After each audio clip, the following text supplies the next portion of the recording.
I'd like to welcome everybody to the Putnam County Board of County Commissioners meeting for December 14th, 2021.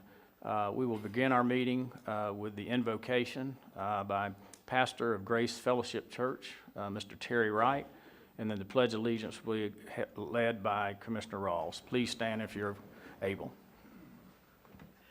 Well, Father, thank you so much for the opportunity to live in a free land, a free country, where we can assemble and we can self-govern. That is a blessing and a gift. Thank you, Lord. And now, Father, we ask that you be with all the deliberations today. Give each person who has a place in the process wisdom and understanding. Father, help us to elevate above personal ambition, personal desires, and really think about what's best for our community. Lord, I want to thank you for each person that serves here, each member of our commission. They're good men. Bless them, Father, and keep them safe. Lord, we thank you for Mr. Suggs and his leadership for the county. Bless him. Father, be with all of our elected officials and continue to grow them into the men and the women they need to be to do good things for our community, for our state, and for our nation. We pray this in Jesus' name. Amen. Amen. Please join me in the pledge. I pledge allegiance to the flag of the United States of America and to the republic for which it stands, one nation under God, indivisible, with liberty and justice for all. Terry, before you sit down, I just want to thank you. I called on Terry Wright yesterday afternoon, really it was about 7 o'clock, to come and do the invocation. But Terry, I just want to thank you. Terry's a former school board member and also former director of our Veterans Affairs for Putnam County. I just want to thank you for what you have done and will continue to do for Putnam County and make it just a better place to live. Thank you, Terry. We'd like to recognize a few people in the audience. Mr. Bobby Payne, our state representative, and his assistant, Leota Wilkinson, is there in an official capacity today. And also to my right, I guess the immediate past chairman of the Putnam County Chamber of Commerce, Mr. Wayne McLean, here, and representing the Beck Automotive Group.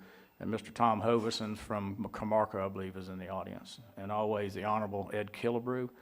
I see you back there, the Vice Mayor of Barden. So, I'm trying to waste a little bit of time before our 5:05 meeting. But gentlemen, our first order of business is to approve the minutes for November 9th, 2021 meeting, and the workshop for October 26th. Mr. Chairman, I move approval of the minutes for November 9th, 2020 Board of County Commission regular meeting, November 9th, 2021 Board of County Commission regular workshop, October 26th, 2021 Board of County Commission regular meeting revised. Okay, second. Got a proper motion by Commissioner Harvey and proper second by Commissioner Turner. Any further discussion? Okay, seeing none, all in favor indicate by saying aye. Aye. Aye. Opposed, same sign. I tried to buy you a minute there, sir. Okay, well, I'll try to buy a minute. Commissioner Adamczak has been passing around the flu bug around his family, so he will not be in attendance today. So it'll just be the four of us. So we've got about a minute before we'll move on.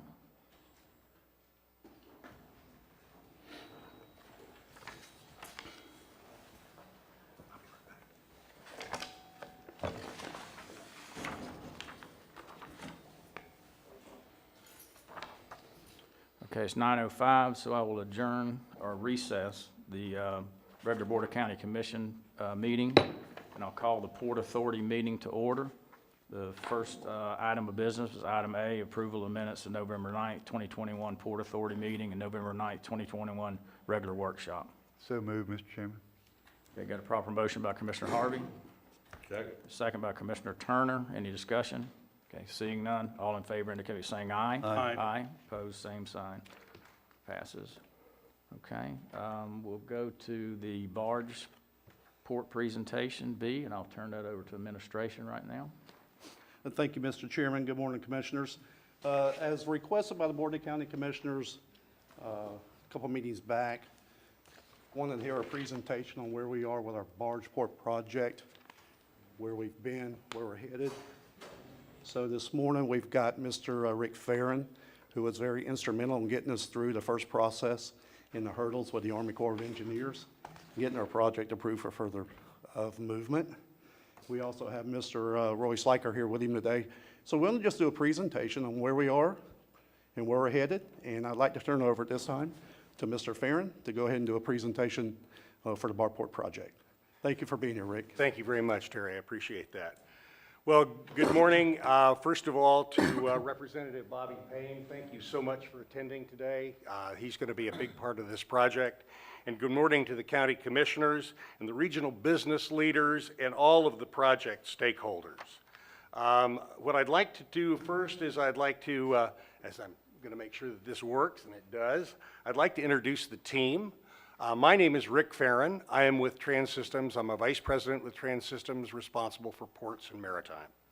Trans-Systems is a national engineering firm that specializes in transportation planning and infrastructure design for all modes of transportation. So obviously we fit this project pretty well. And given my background with major ports on both the East Coast and the West Coast, and a number of years with the Army Corps of Engineers, I'm now assisting the county with the expeditious development of this project. With me today is Roy Schleicher. Roy retired as the Executive Vice President from JAXPort about 3 years ago. He has over 50 years of experience in the maritime industry, and now as an independent consultant, Roy is currently working for a number of ports, shippers, and carriers. One thing about Roy that I can say is that his knowledge of this industry is truly encyclopedic, and he'll play a critical role in the development of the project's feasibility report. The county team is being led, of course, by Terry Suggs and managed very capably by Sam Sullivan. I'm sure you all appreciate Sam's competence and his dedication to this project. The Barge Port project was the brainchild of your federal lobbyist, Josh Gabaton, and he saw the opportunity associated with raising the Shands Bridge. And he brought the federal and local partners together to make it happen. So frankly, we would not be having this discussion here today had it not been for Josh's vision.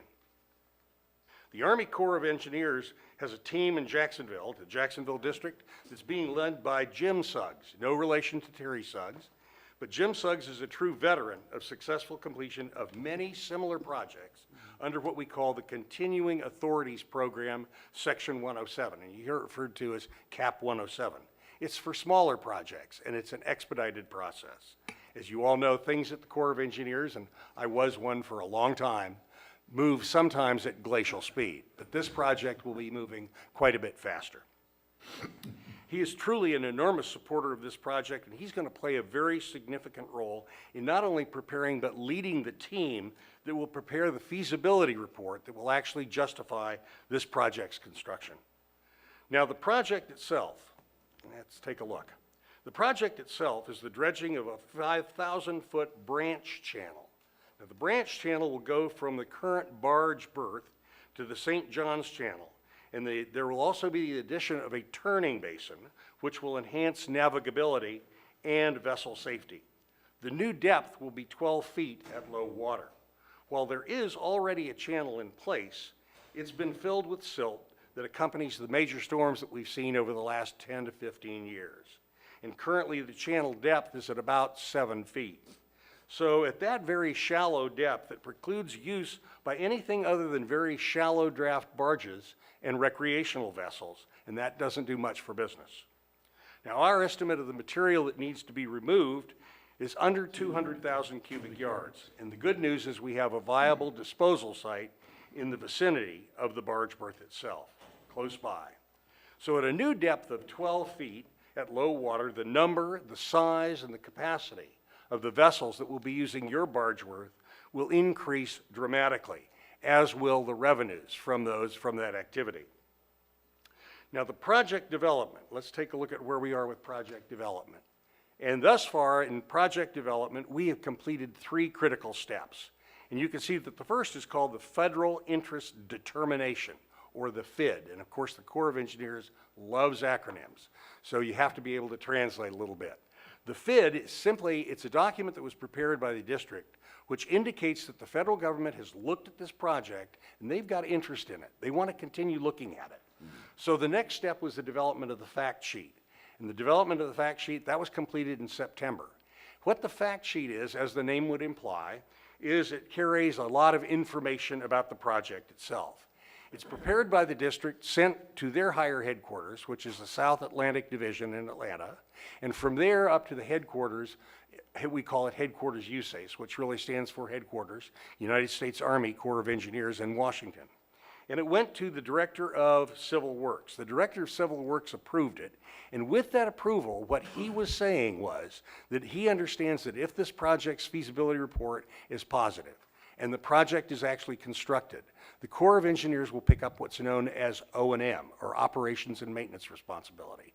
So that means they will keep it dredged for you. So that was a big hurdle. We got through it pretty quickly. Again, thanks to Terry Suggs and Jim Suggs. And finally came what we call the Feasibility Cost Sharing Agreement, which was approved by you about a month and a half ago in October. And it established your responsibility and the Corps' responsibility for funding the feasibility report. So now we are into the feasibility report. And the feasibility report is a decision document that compares the project's costs and benefits in order to determine a benefit to cost ratio, or what the Corps calls a BCR. And of course you want that to be greater than 1. Now in our case, the feasibility report will provide a comprehensive market analysis in which we'll identify and verify potential trade lanes that the facility might serve, potential shippers and carriers and the types of cargo they would load and discharge at the facility. Also, we'll be looking at probable volumes. Now normally, a navigation project feasibility report is done for an established port. So there's a lot of historical data that's available. Data about marine traffic, existing and established carriers and shippers, and well-established trade lanes. Now, we don't have any of that here. Since there is no such historical data for the Palatka Bargeport, the feasibility report for this project will be based on the comprehensive identification of probable marine cargo activity at the facility if the project were completed. The credible identification of potential users of the facility and their trade lanes, markets, commodity types, and volumes is crucial to determining that this project will support something called National Economic Development, or the Corps calls it NED. If we can prove that this project supports NED, our feasibility report will be approved and the project will move forward. We anticipate that the feasibility report will require about 18 months to prepare, for completion for a cost of about $800,000. The county share is $350,000 of that $800,000, and it can be spread over the duration of the report's production. Now, let's move on from there and take a look at what happens after the feasibility report is complete. So let us assume that we have a favorable feasibility report and the Corps moves forward. The first thing they're going to do is they're going to prepare what they call a PPA, or a Project Partnership Agreement. And that's between Putnam County and the Corps of Engineers.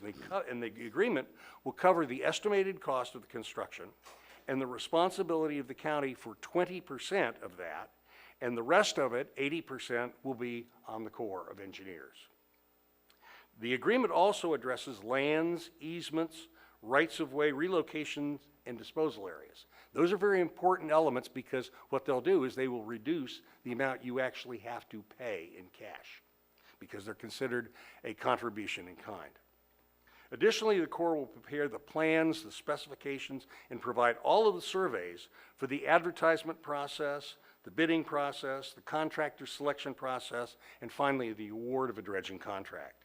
So this process, from the determination of a positive feasibility study or feasibility report to issuing the selected dredging contractor a notice to proceed, is expected to take about 18 months. Now, this is another piece that is very important, and this is where we have Senator Keith Perry and Representative Bobby Payne helping us out. This is concurrently with the development of the feasibility report. We're seeking recognition of the county port authority as a public port in the state of Florida. Legislation to do so will be introduced in the next session of the House by Representative Bobby Payne and in the Senate by Senator Keith Perry. This is the first step in gaining membership in the Florida Ports Council. Now, the reason for gaining membership in the Florida Ports Council, and it is a process, it's not immediate, but it is a process, and once you attain membership in the Florida Ports Council, you are then eligible for Florida Seaport Transportation and Economic Development funding, FSTED funding. These are state grant funds for capital improvements at ports and port projects, procurement projects as well, that have been largely responsible for the immense growth of Florida ports over the last 3 decades. And we're not talking about tens of millions of dollars that have gone to ports, or even hundreds of millions of dollars that have gone to ports. We're talking about billions of dollars that have gone to the Florida ports. And when you take a look at where the Florida ports are today and where they were in 1991, the growth is absolutely immense. These ports provide so much positive economic impact to the state of Florida. It's incredible. They are an enormous economic engine. Now, let me quickly talk about demonstrating support for the national economic development. As I explained when I described the feasibility report and how it serves as the Corps' decision document, whether they move forward into actually retaining a contractor, ultimately retaining a contractor and giving the contractor notice to proceed, I mentioned how the project's future depends upon a demonstration that the dredging project clearly supports national economic development.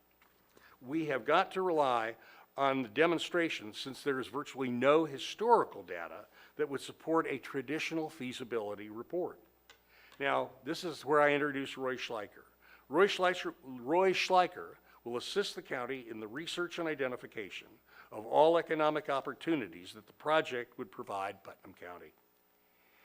The comprehensive and detailed identification of those opportunities that would be afforded the region by the project will demonstrate national economic development, and in doing so, justify the federal government's investment in Putnam County.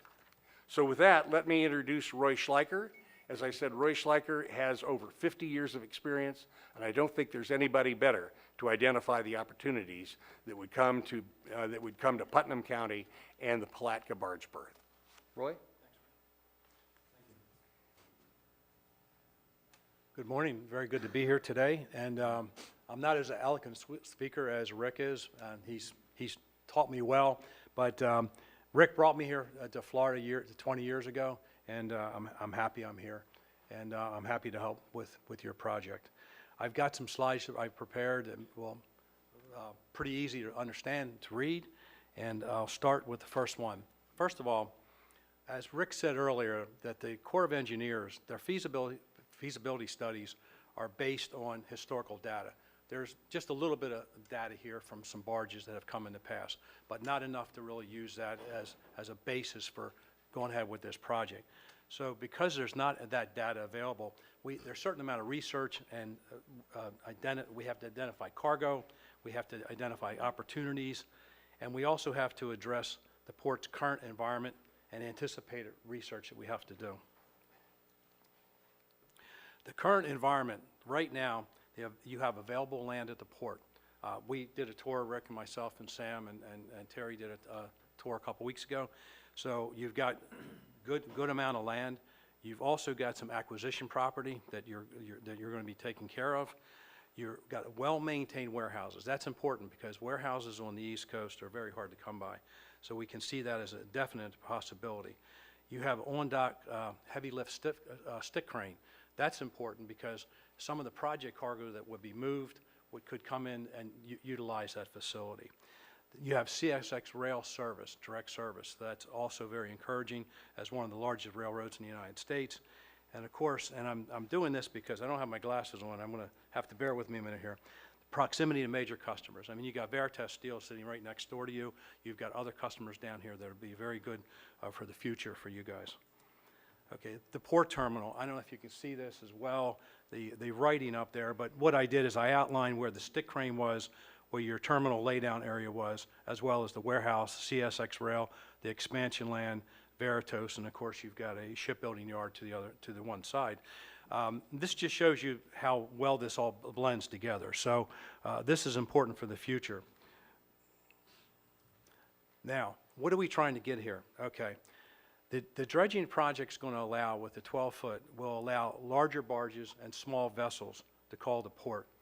Raising the Shands Bridge will give you the ability to bring the larger vessels in also. And the barges and vessels you could expect to see, I've threw some pictures up here for you. You have a hopper barge on the far left. You've got a flat deck barge. You've got a small vessel that come to the port, as well as the cruise ships. Now, it's funny because I'm a big advocate of the American Cruise Line, and I came across a bridge this morning, and there's one sitting right there in Palatka. So, so this is a positive, and I think we can grow that business. There's other carriers out there also. Flat deck barges.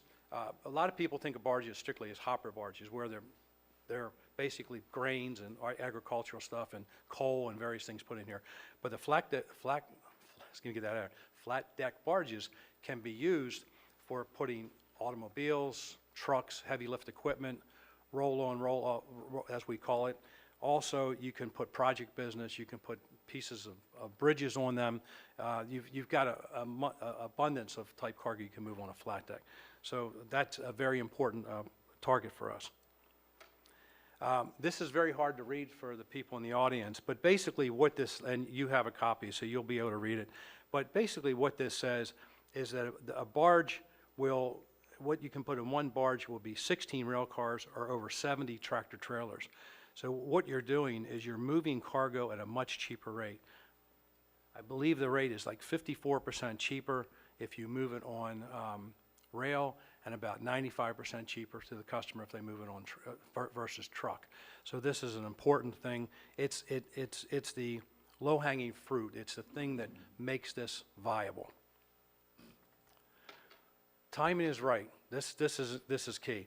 The House passed a bipartisan infrastructure bill, so there's money out there. There's people that want to spend money. There's people that need money.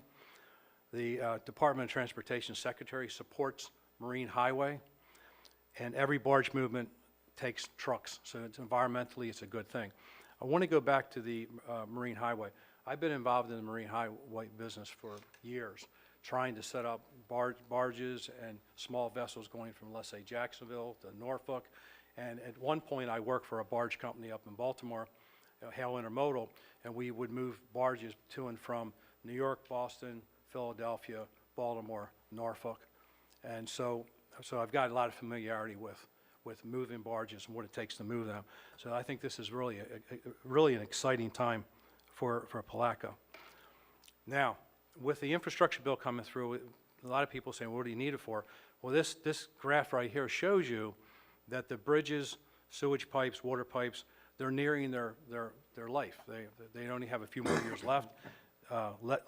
Levees, dams, and lock chambers are already there. So this is a good time. Again, we've got companies located in this area that can supply a lot of these goods to the infrastructure needs. Now, I don't want to spend too much time. I know we've been here a long time already, but this basically just tells you the research needed when we perform the market analysis. We'll look at the potential businesses that fit. You've got support from local businesses here, such as Veritas, Georgia Pacific, Beck Automotive Group, Seminole Electric, Camarco, and agricultural products that will move through this port. International domestic equipment, people like Ring Power and stuff like that. There's big equipment needs to be moved in locations. We're another viability. We instead of using truck all the time or rail, the barge can work in some of these instances. Construction aggregate companies, okay? Again, build highways, you need construction, you need aggregate, you need concrete. So this is a possibility to move down in this area with that cargo. Ocean carriers.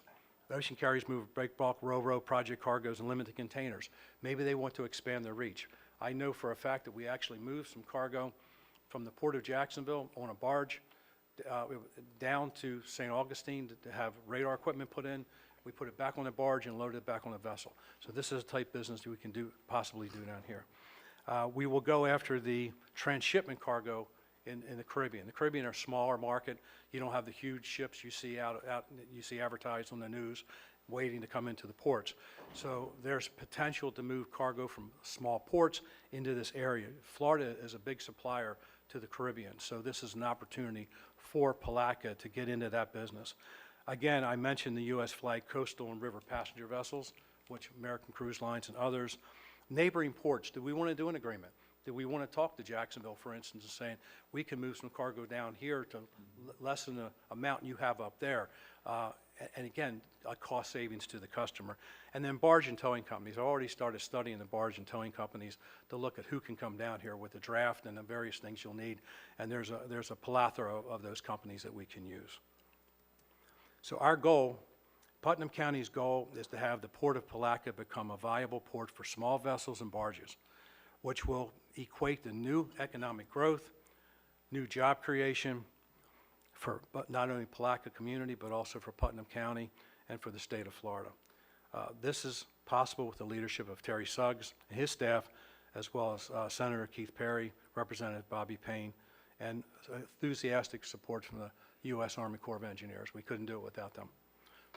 That's all I have. And Rick and I will certainly be glad to answer any questions that anyone may have. Okay, yeah, thank you, Mr. Farron and Mr. Sider for the presentation. Commissioner Rawls, you start questioning. Thank you very much, and I really appreciate you guys coming down here today and sharing this with us, because the port has really been, it's been something that's bothered me since the day I got elected. I always thought that it was something we weren't taking advantage of, and we should be. I think it's a gateway into Putnam County, and doing business in that way would absolutely help our constituents. Is accepting the Port Council a necessity to move forward with it? No, okay. I know that the Veritas property recently sold, I was told. Is that in play at all, as far as it was, the property itself was sold to a REIT? I didn't know if there was any consideration for that, or expanding the port facility bigger than what we actually have right now. Well, Mr. Suggs is shaking his head, so. I haven't heard that, but if that's the case, then we'll reach out to the new owners and talk to them as well. They've been very instrumental in writing letters of support for this project throughout the process. So if anything has changed, we'll reach out and have a conversation with The them. business day is that the land is owned by a REIT, from my understanding. Read about you a little bit. You delivered the Whopper in Jacksonville. The Big Mac would be good for us, obviously. You come with a lot of recommendations, to say the least. I've spoken to several people. He was our secret weapon. I hired him away from Baltimore in 2001, and by 2005, we were signing the contract with Mitsui, OSK, and Trapac. Right. Yep. And that Roy deserves the credit for that. Yep. Japanese highly allowed you. So my family has a history in the Jacksport, and Uncle Dave was the first Port Authority manager for Jacksport.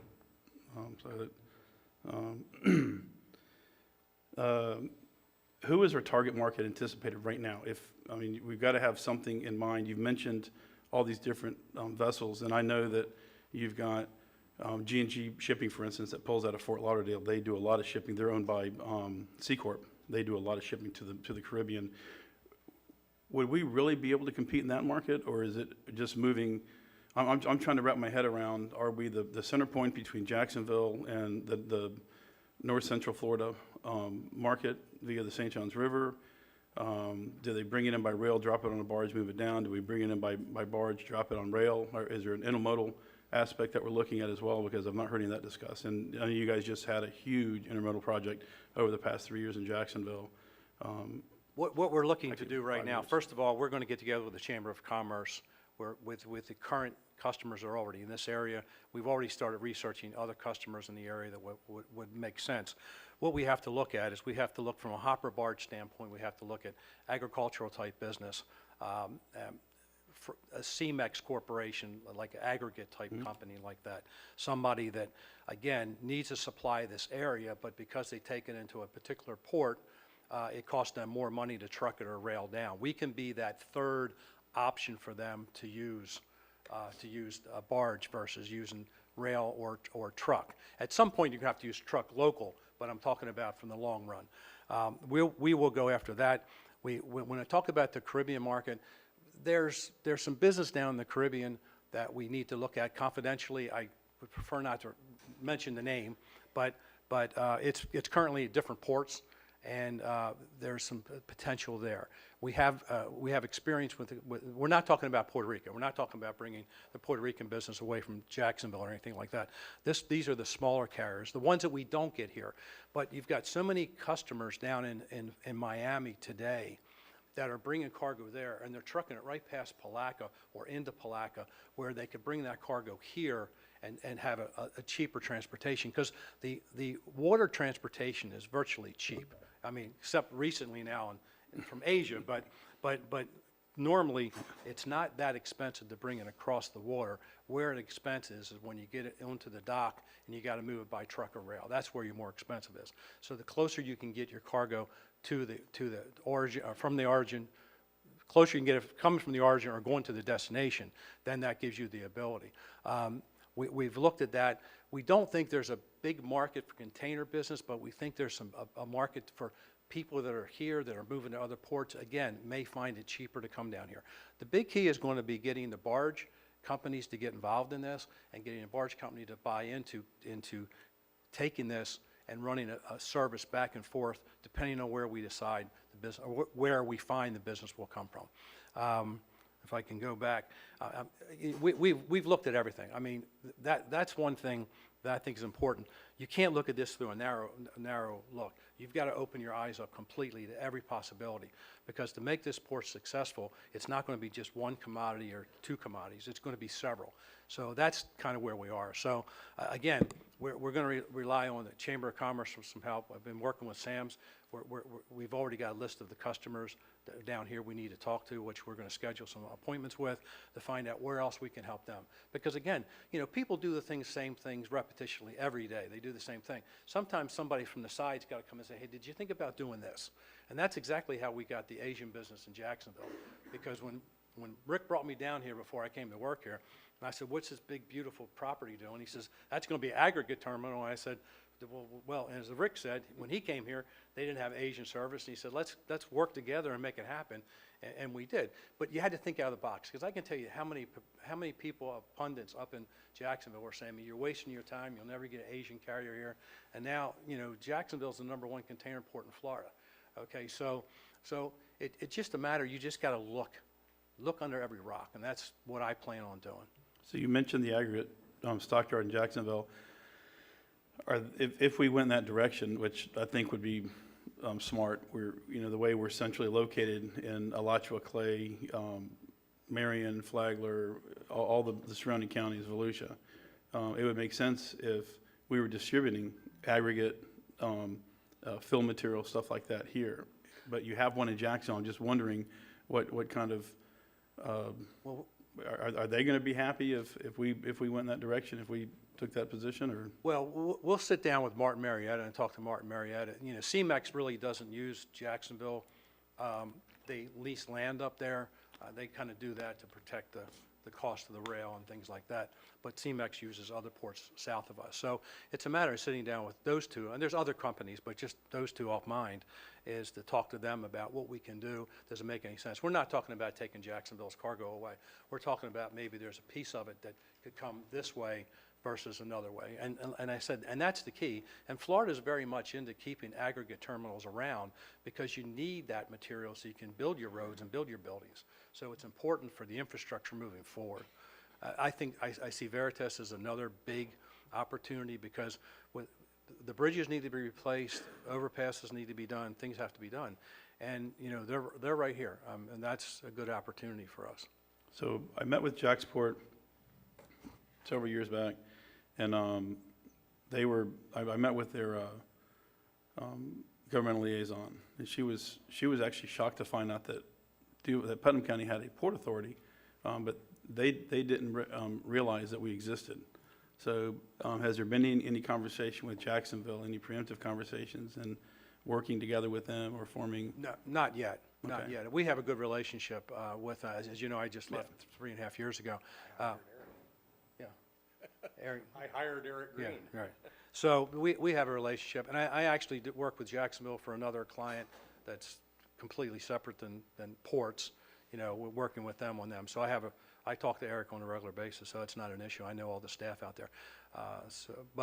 But it's one of those things where we're just move forward, and like I said, we're looking at every possibility. People make fun of you sometimes when you say, well, you're not focused. No, it's a difference between being focused and looking at everything, and that's kind of way I kind of look at it. No, I agree. You got to kind of look, take advantage of everything that's out there. how many barges do you anticipate being able to be berthed at one time? And, you know, we've got a limited amount of space on the seawall, but is there any consideration for having any that are staged out in the river? Put some dolphins out there and, You could probably put 2 barges out there, and two. And if you get a super large one, it may be 1, but in most cases 2. That's we again, we looked at the facility, and I think I think it's 400. It's 400 feet. and 400 feet, would, so. would your study include the use of a different type of crane than what we have now? Because from what I've seen and heard, that crane really is not viable. And even if it was, unloading with that type of crane really would not move quick enough. You know, the people that own the barges want them on the bulkhead, off the bulkhead as soon as possible. What I would see, and what I would recommend, and barely just getting into this, I would see as a mobile crane would be your option. Yeah. A Travel crane. Mobile harbor crane. Yeah, mobile harbor crane, or, Okay. and depending on the commodity too, you know, like again, a hopper, you need to, if you need to go into the hopper, or whether it's just lift off and lift on, it's just, but you can, I mean, Manitowoc and various people like that have those, Lieber But and all that would those. be considered in the, is that part of the needs assessment now, or is that in 18 months when? That's gonna be something that you have to look at for the future. So after all this is done, and then there's gonna be a certain amount of construction things that may have to be done, then the crane would be available. But you can lease these cranes. I know Fernandina was leasing one. We at the port have leased them. When I was in Jacksonville, we leased them as needed. But I don't anticipate you going out and spending $12 million for a container crane, or, you know, $8 million for another crane right now. I think going with a mobile crane gives you more flexibility. It's cheaper, and I think it's the way to go. And then my last question is, there's a rail spur that runs through our property out there that will not handle modern rail cars. The engines push the rails apart every time they bring them in. Is there any way to tie, not the dredge funding, but as we go forward, tying that, you're shaking your head, yes, so we can go from barge to rail, but include that infrastructure and new rail spur in that? Yeah, yes, Commissioner Rawls, we looked at that. I think we saw that. It's a curve that you've got. It's very tight. Right. And you're absolutely correct. And I know that there was some talk, and Sam, you were with us, about purchasing a piece of property so you can straighten it out. And that would certainly solve the problem. That sort of project, and this goes back to your first question about, is it absolutely essential that Putnam County and the Putnam County Port Authority become part of the Florida Ports Council? It's not absolutely essential, but if you were, and I assume that you will be, admitted to the Florida Ports Council, it means that you're now eligible for FSTED funding. And this sort of project is exactly what FSTED funding was designed for. This and the improvement of ports and building new facilities and building new infrastructure and even purchasing cranes. So that's why you've got this fund at the state level, to assist the ports with these massive capital improvements and capital expenditures that are required. So I said, well, I do have one question, I guess. The Port Authority, under the enabling legislation, is supposed to float its own boat. We're an independent taxing district. We're supposed to raise our own money. Have you guys taken a look at that? And the way we currently operate, we don't have any really sources of revenue. If anything, we're bleeding off money on a regular basis. Have y'all taken a look at that to see what direction the Port Authority itself, we're talking two different entities, I know, with the port and the Port Authority, but have y'all taken a look at the structure of the Port Authority? Do you have any recommendations at this point on how we should be moving forward to be able to comply with the Florida statute that pertains to us? Not yet, no, but that is going to be that's actually going to be looked at within the feasibility report. Okay, I'm good, thank you. All right, Commissioner Harvey? Thank you, Mr. Chairman. Roy and Rick, thank you for your presentation. I greatly appreciate that. I've been here almost 8 years now, and I too went to Jacksport almost on my first year being here. Lou Navarro and I spoke many times about things we could do to bring business to Putnam County. Back then it was cars. It seemed like there was a dealer, there was a group of cars that were coming from the east, and they needed to be retrofitted, and thought about bringing them down here to that. We had a big warehouse right next door and down the road that we could use that and then ship them back up. I'm excited about this because I will tell you, with the Outer Beltway going in, you can get almost to anywhere from Putnam County now at this point. So this is going to be good for our citizens, good for economic development. And I just really want to thank y'all for being here and looking at it. You know, in government, it's all the right timing, you know. And like I said, I was there 8 years ago. Commissioner Rawls says he was there recently. But it's the right time. And we greatly appreciate y'all coming down and helping Putnam County with this. Thank you, Mr. Chairman. Okay, thank you. Commissioner Turner, any questions? Okay, all right, thank you so much for your report. Okay, Thank you. all right. Administrator Suggs, you have anything to add? Yes, sir, just briefly, I know this has been a long meeting this morning so far with the Port Authority, but I would be remiss if I didn't take the time to actually, as the person who's trying to get this thing going and moving, thank those who have been instrumental in getting us this far, so to where we are today. And that would be the team right here in Putnam County. You know, your deputy county administrator, your legislator and projects person, Mr. Sam Sullivan. You know, we've all been part of this. Mr. Trostle's worked with us on getting some stuff that we needed to get done as far as documentation, because the port was under public works for a long time. So that was real key. But also our stakeholders. I mean, we got Mr. Wayne McLean here today, and we got Mark Brown from GP, who's been very instrumental. And we've also got folks like, you know, CAMEX representatives in the back, Mr. Josh Perry, and we got Representative Payne, and we got Senator Perry on board with this. This is a great project for Putnam County. We've got a lot of folks here that are very interested in this project. It's moving forward, and we couldn't do it without them. And we got Sam Ruiz now with the Chamber, who's going to be working very closely with us. And Sam, we thank you for that as well. But again, the most important person to thank at this time is you 5 elected officials, who's given us the opportunity to continue moving forward with this project and the funding opportunity to match the Army Corps. You know, with Josh Gabaton at the federal site, as well as Jim Suggs at the Army Corps site. We just couldn't ask for a better team with Rick and Roy. So as county administrator, I thank you personally for allowing that project to continue moving forward. And so whatever we can do to make this thing work, we're going to do. Okay, and thank you. Thank you for all your efforts. Terry, I know you've been leading this for well over a year, so thank you so much. Before we move on, Representative Payne, would you like to make any comments?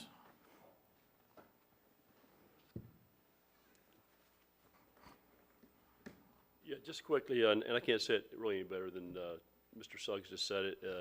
Your input and your opportunity for this to go forward. Look, this gives Putnam County another opportunity to be a destination, not an intersection. It gives us another opportunity that people realized 200 years ago, the value of waterways and what waterways mean for infrastructure and commerce, and how we'll benefit from that. I can tell you that I've spoken to Senator Perry, and we're 100% behind this project. And we'll do all we can to make sure that we are members of the Port Authority, Port Council. So thank you for all the efforts. Thank you, team. Thank you for your team efforts, and great to see you today. Thank you. Okay, thank you, Bobby. Wayne, would you like to say anything on behalf of the Chamber?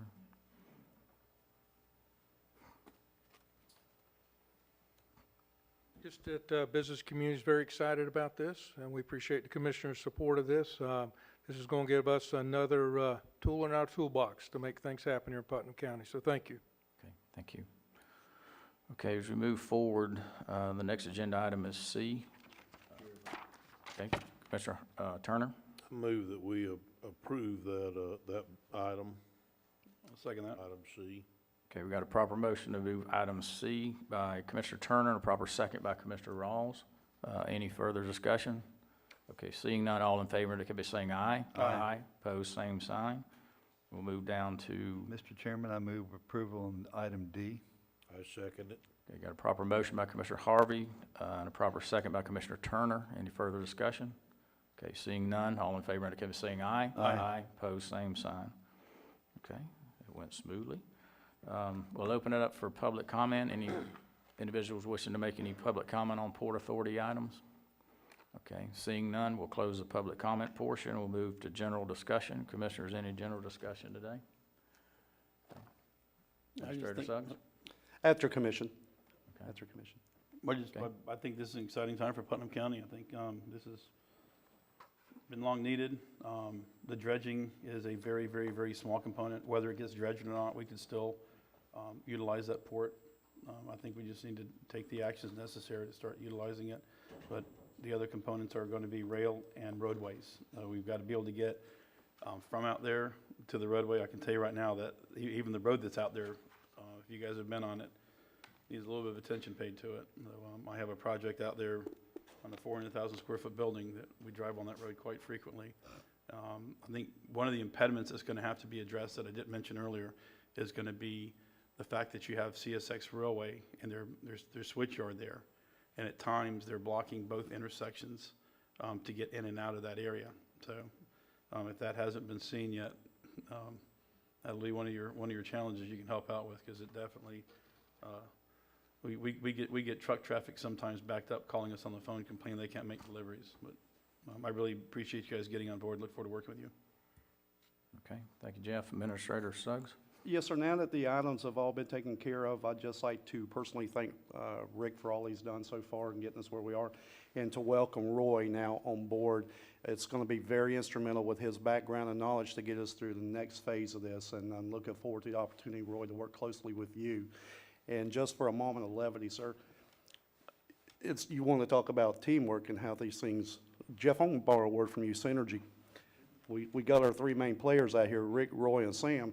Not only did they work closely together on this project, but they also coordinated this morning wearing tan pants and blue jackets. Yeah. So thank you, gentlemen, and we appreciate it. So, Mr. Chairman, that's all I got for this morning, so thank you.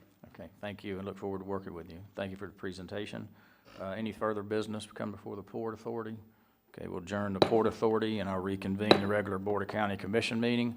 And we'll move down to item 4, presentations. I'll ask Ms. Lori Parker to come up.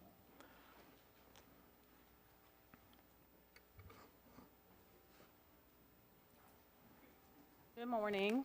Good morning. Today we are presenting awards for Employee of the Month and Employee of the Year.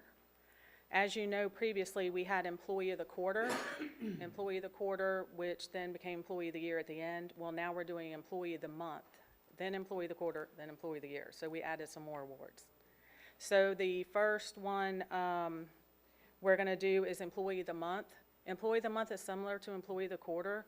This is where the employees and supervisors will nominate an employee for their exemplary service.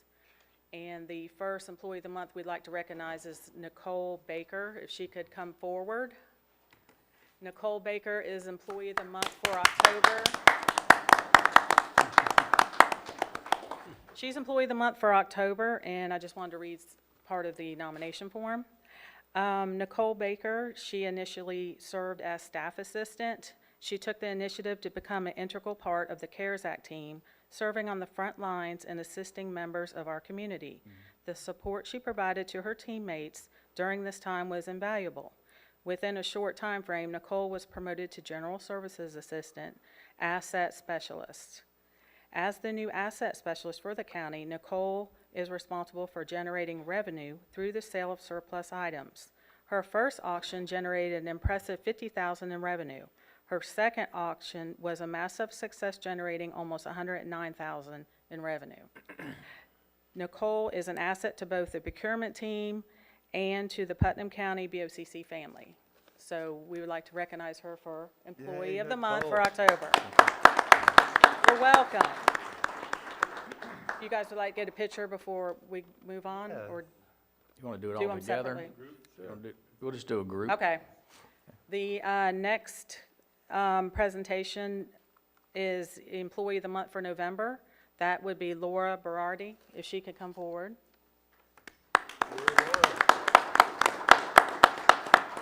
Laura, as you know, is the staff assistant and works at the front desk in the administration office. Laura's easygoing demeanor and always pleasant attitude is such an asset in her front desk position. She has never complained and willingly offers to assist with the other positions in administration when someone needs help. She has done an excellent job, stepped up, and taken on new duties to benefit and assist the team. Laura has reduced costs by finding PDF editing programs that were more affordable, saving the county from the purchasing of additional Adobe licenses.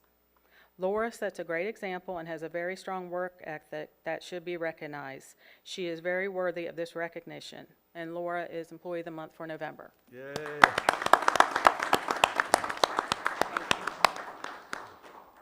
The next presentation, yes, sir? I think you'd be remiss in that you didn't mention how she stepped in when Sarah was out with her operation and what have you, to just step right in and become a member of the team and help fill that spot. Yes. So I think we'd be remiss in not mentioning that. Okay. Thank you. The next presentation would be Employee of the Year. As you know, previously, we only did Employee of the Quarter, so there were 4 quarters, and the person who won Employee of the Year is Don Peckham. So if Don Peckham could come forward.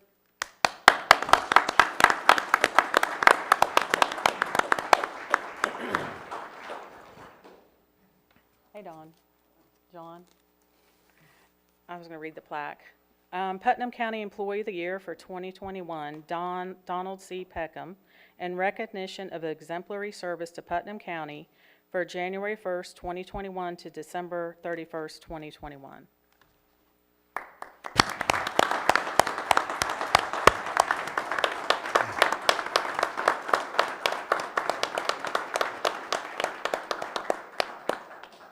Commissioners, I'd like to take a moment to say I'm honored to be part of the nomination team and also have him as a member of my crew.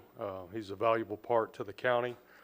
He works a lot behind the scenes. He carries 2 jobs for us. A lot of it you don't know about, but he's going to present a little bit of a presentation for our FEMA to keep us in compliance. That's one of the jobs he does, keeps us safe, keeps us saving on our insurance. So he does a lot behind the scenes, but without Mr. Peckham and our team, I think we'd be in a far worse place, and I'm glad to have him, and I hope he stays for another 20 years. Thank you, Mr. Peckham.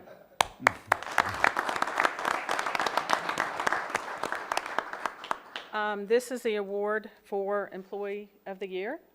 Also, for Employee of the Year, they do get a $1,000 check. All right. All right, So, there we go. There's your check. Now you can fill your car up twice. Also, if Nicole and Laura could step up, again, please. Sorry, but Employee of the Month gets 100, and I forgot to give it to them. Oh. I wasn't trying to keep it. They might Here you go, Nicole. They have some Christmas Laura, shopping to do. Thank you. Picture time. Don't go away, Nicole. Picture time.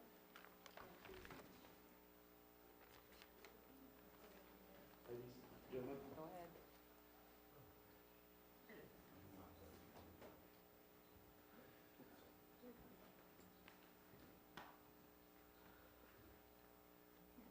Should we do a double one? Thank you so much.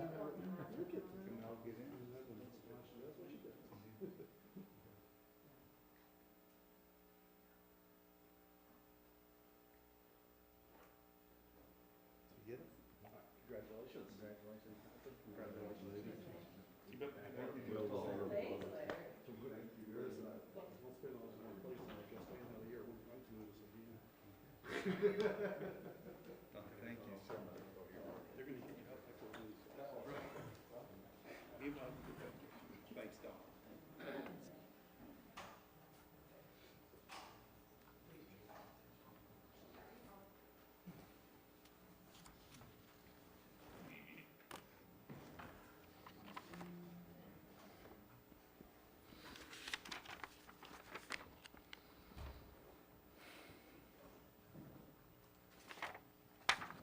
Okay, before I bring Don Peckham up for item B, I would like to just recognize, it'd be remiss not to, Mr. Tom Hoverson with Camarco.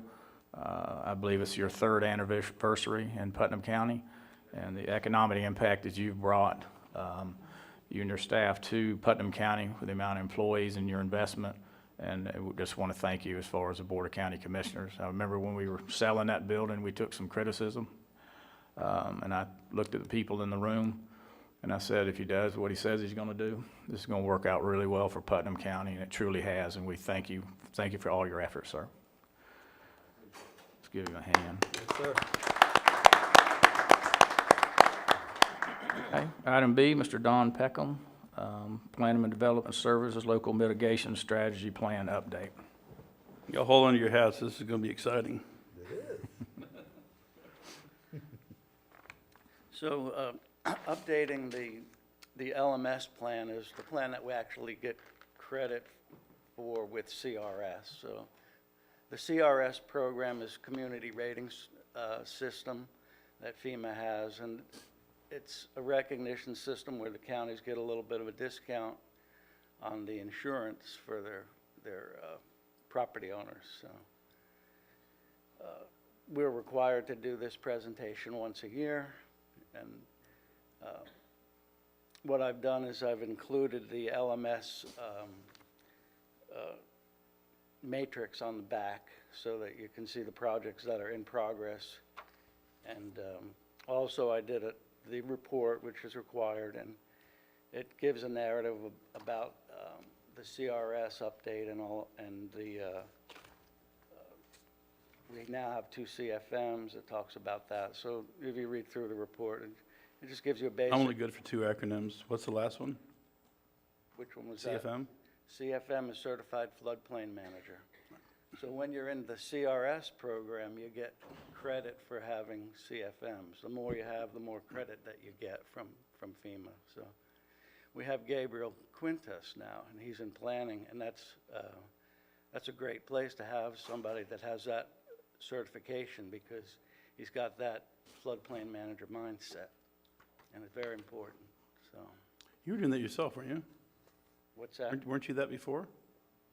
Before Gabriel? I've been a CFM for 11 years. Yeah. Do we have 2 now? No, it's just, we have 2 in the county. But, so we have myself and we have Gabriel. And it's good that he has that certification, because, like I said, that gives him the mindset of when he talks to constituents and, property owners, he has the mindset of floodplain manager, and he can be very helpful to the people. So it's really good. We just went through our recertification process with FEMA. Actually, we're still going through it, but we've made our submittal, and we're waiting for their response right now. So, and that's a 5-year recertification. And in the CRS program, you have to recertify every 5 years, and you do a yearly recertification, which is not as involved, but it's a lot of work to compile all the data that they have. It's basically an audit, but they don't like it when you call it an audit. It's what they call a community contact, but it's basically an audit. So we submitted all that information to FEMA, and we're just waiting to hear back on that. Okay. Commissioner Turner? Yeah, Don, we have some significant changes in our flood plan. I believe it was last year, where we had to go another foot freeboard above where we were and what have you for basically the same stuff. In this year's changes, or this year's program changes, was there anything that along those lines that was really changed from, that would be a significant impact on somebody building or somebody doing something like the additional foot freeboard on a slab was? So the changes that we made, I've included those in the report as well, but the changes that we made were only for mobile homes as far as the elevation goes, and also for accessory structures, but for nothing changed for site-built homes. Mobile homes now are required to be elevated such that the bottom of the frame is at the flood elevation. That was already there, that's not in today's changes, that's what we did before, or is that as part of today's changes? So there's 2 elevations. There's a base flood elevation, which is the flood elevation, then there's a design flood elevation. Well, the building code was changed such that the construction has to be above the design flood elevation, which is 1 foot higher. And FEMA put out a directive that the mobile home should be done the same way, because their ductwork is under the home. and it should be elevated above the design flood elevation, which is 1 foot above the FEMA's flood elevation. That's part of today's changes or previous changes? That's the changes we made earlier this year to the ordinance. Right. Yeah. That was my question, okay. Yeah. But the changes that are actually being made today, there's nothing as drastic as that? No, there's no changes that we're addressing today. This report is just a report of what we've done in 2021. I talk about in the report about our LMS plan, which was updated in 2020, and that's really the LMS is what we get credit for as a floodplain management plan with the CRS program. Thank you. Okay, Well- Commissioner Harvey? Thank you, Mr. Chairman. I think on the mobile homes too, we only dealt with certain flood zone areas, if not mistaken. Yeah, area. Well, it's in flood hazard areas. Flood hazard So areas. we have 2 flood hazard areas in Putnam County, Flood Zone A and Flood Zone AE. And the difference is AE zones have an elevation that's established by FEMA. The A zones don't, so. And Don, I want to put my insurance hat on real quick, because I think every time you come up, I explain flood. Flood is outside rising water. Some people feel like it's a pipe busted in their house, but it's truly outside rising water, correct? It is correct. Yeah. It is. And it's got to flood over so much area too. It just can't be isolated to a single little lot. It has to go through an acre or something like that. It has to be more than just, Right. isolation. Right, yeah. And there are some, small areas that are in the bottom of a basin where you can only maybe have a few lots, but it generally is covering a large area. Yes, sir. Thank you very much. You're welcome. Okay, Commissioner Rawls? Yeah, I just want to thank Commissioner Turner for bringing that up, because it's a really important issue for landowners, especially folks that aren't in Putnam County, they're looking to buy land. It used to be you guys gave out the letter, what was it called? You had a letter of determination. And Flood determination, we still do that. y'all will do that? It used to be required. Now it's, I guess, optional, but I still ask people to go in and meet with y'all, because the maps are hard to interpret at times unless you really zero in, but you guys have the ability to do that. So my advice to anybody looking to buy land or build a structure or put a mobile home on it or anything like that, check with the building department before you buy the property or before you start looking to put a lot of investment in it, because there are some areas that require a lot of mitigation, either bringing in fill or raising the foundation or whatever, and it can be very costly. It can, and people are getting the message, because I'm getting more and more calls of people doing just that. They want to know what they can do with their property and what are the I requirements. give your for number up building quite there. frequently in my business. Another question, when you're looking at existing, and I've had complaints over the past year of folks with existing wanting to add on their house, can you talk about the threshold that trips where they have to either raise the house or? It's 50%. So when you do a repair or an improvement of 50% of the value of the structure alone, once you exceed that 50%, the structure has to be elevated if it's not already. So when somebody's doing a 50% or more renovation, we have to determine whether they are elevated or whether they need to be elevated. So that's where it goes. And that's the most stringent requirement, of course, is elevating the home if it's not high Right. enough. And the reason I bring that up is I think it's important for other people to realize that if you buy an existing home and you plan on adding onto it and you trip that threshold, the entire structure must be raised. It's not it's not negotiable. That has to happen, so. Right. I had a phone call this morning about a guy that wanted to do just that. He wanted to buy a home and put a big addition on it, but, I advised him that he would have to elevate the existing home. I mean, that's what the code requires.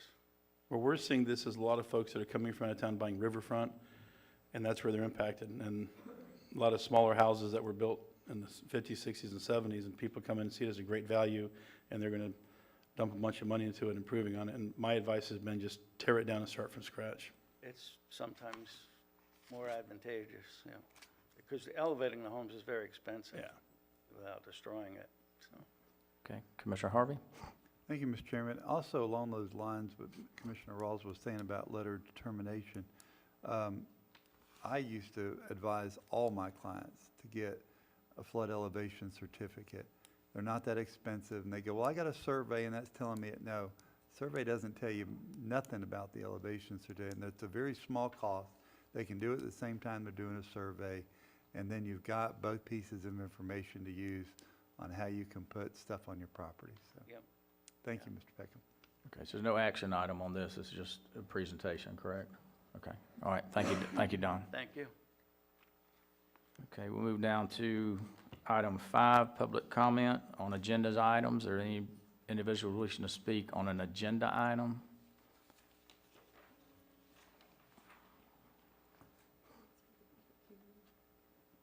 Okay. Okay, Ms. Locke, you're going to speak at the public hearing, correct? Yes, ma'am, okay. Okay, all right. Seeing no individuals wishing to speak on consent agenda items, we'll close that portion. We'll move down to the consent agenda.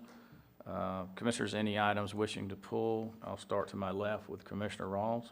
I have none. Commissioner Harvey, I have none, sir. Commissioner Turner. I have none. And I have none also. So the chair entertain a motion. Mr. Chairman, I move that we approve the consent agenda items A through N as stated in our packet. Okay, Second. I got a proper motion to accept the consent agenda items as presented and a proper second. Any further discussion? Okay, seeing none, all in favor indicate by saying aye. Aye. Opposed, same sign. Y'all want to take a break? I'm good. Take a 3-minute and 12-second break.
Commissioners meeting, and we'll move down to item 7, code enforcement.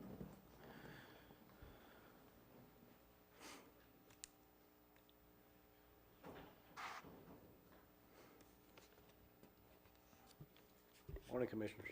Mr. Moore.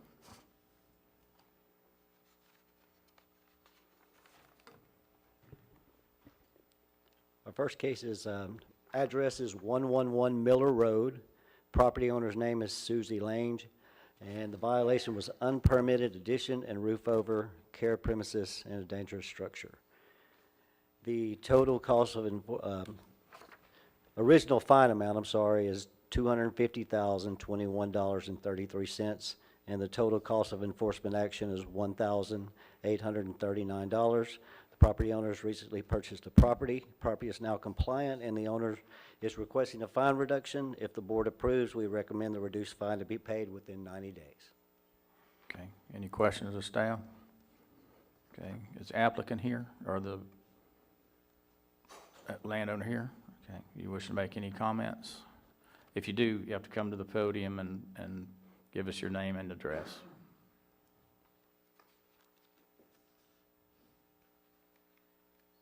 My name is Susie Lang, and we're from Michigan. We're buying land down here in regards to my parents, and we actually didn't really purchase the land, but we have put a lot of expenses into the land to clean it up. Both sides of the road were really bad. We spent a lot of time and money cleaning up the properties and having the trailers taken down and hauled away, and we've just put a lot of time and effort into them, and we're trying to clean up the neighborhood and make it a better place. Eventually, we'd like to put a house on. However, with all the work that we're doing, it's very hard because we're only down here for just through April, May time, and so trying to get everything done and taken care of in that little bit of time, we've just been working a lot. So that's kind of where we're at. Eventually, like I said, we'd like to put a house on, but we've got a long ways to go before we can get to that point. So. Okay, all right, thank you. Commissioner Rawls? Ma'am? Yes. So are you aware that the original fine amount was in excess of $250,000? Yes. Are you aware of what we typically do with these type of cases? Yeah, I did the one across the street last year, and we ended up having a lot more hard costs because of the attorney and everything.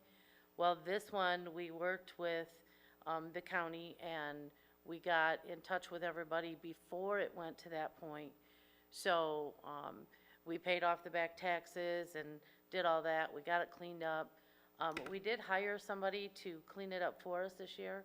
However, it took them a little bit longer because of COVID and with all the restrictions and everything. It did take a little bit longer to get that done. However, now it is all done, and we are not finished with it by any means because we still have a long ways to go. But all the trailer is gone, all the junk is gone, a lot of the brush and debris and everything is cleaned up. And like I said, we still have a long ways to go, but we're on the road to getting it done. You realize as an absentee owner, you still have as an absentee owner, you still have an obligation to keep the property maintained? Yes, Okay. correct. Yeah. We don't plan on putting anything on it or anything. We plan on putting the house on the property across the street, but that was such an eyesore that it was just terrible. Everybody in the whole neighborhood has come by and congratulated us and tell us how much of a good job we're doing and how the property looks great and everything else. So we feel that we've done a pretty good job. Like I said, we still have a long ways to go.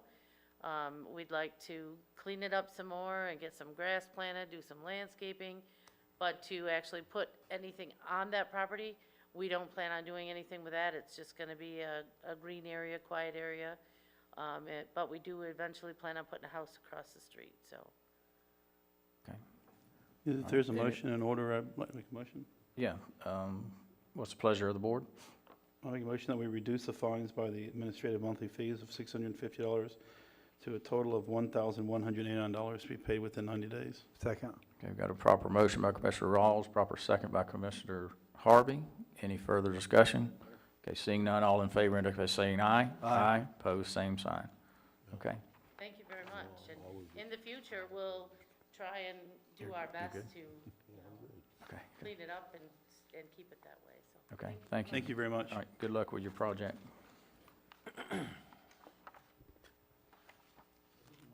Second address is 210 Wilson Avenue. Property owner's name is Thomas P. Hayes Living Trust. Violation was dangerous structure. Original fine amount was $27,728.50. Total cost of enforcement action is $5,053. Property owner has recently purchased the property. Property is now compliant, and the owner is requesting a fine reduction. If the board approves, we recommend the reduced fine to be paid within 90 days. Okay, any questions of staff? Okay, is the property owner here? Okay. Okay, would you state your name and address for the record, and could you speak into the microphone, sir? This is being recorded, so if you could, you're on film right now, smile. Okay. Got my new teeth. Tommy Hayes, 8049 Blazing Star Road, Melrose, Florida. And anyway, I've been recently started buying a few tax certificates, tax deeds on the tax deed sales, and I guess this is part of my schooling. I didn't check the code enforcement on it. So I had two of them, but anyway, that had this problem. But I was trying to hopefully get the fine down under, way under $5,000, so I could try to get it back on your tax rolls. Mr. Chairman. Okay, Commissioner I had Turner?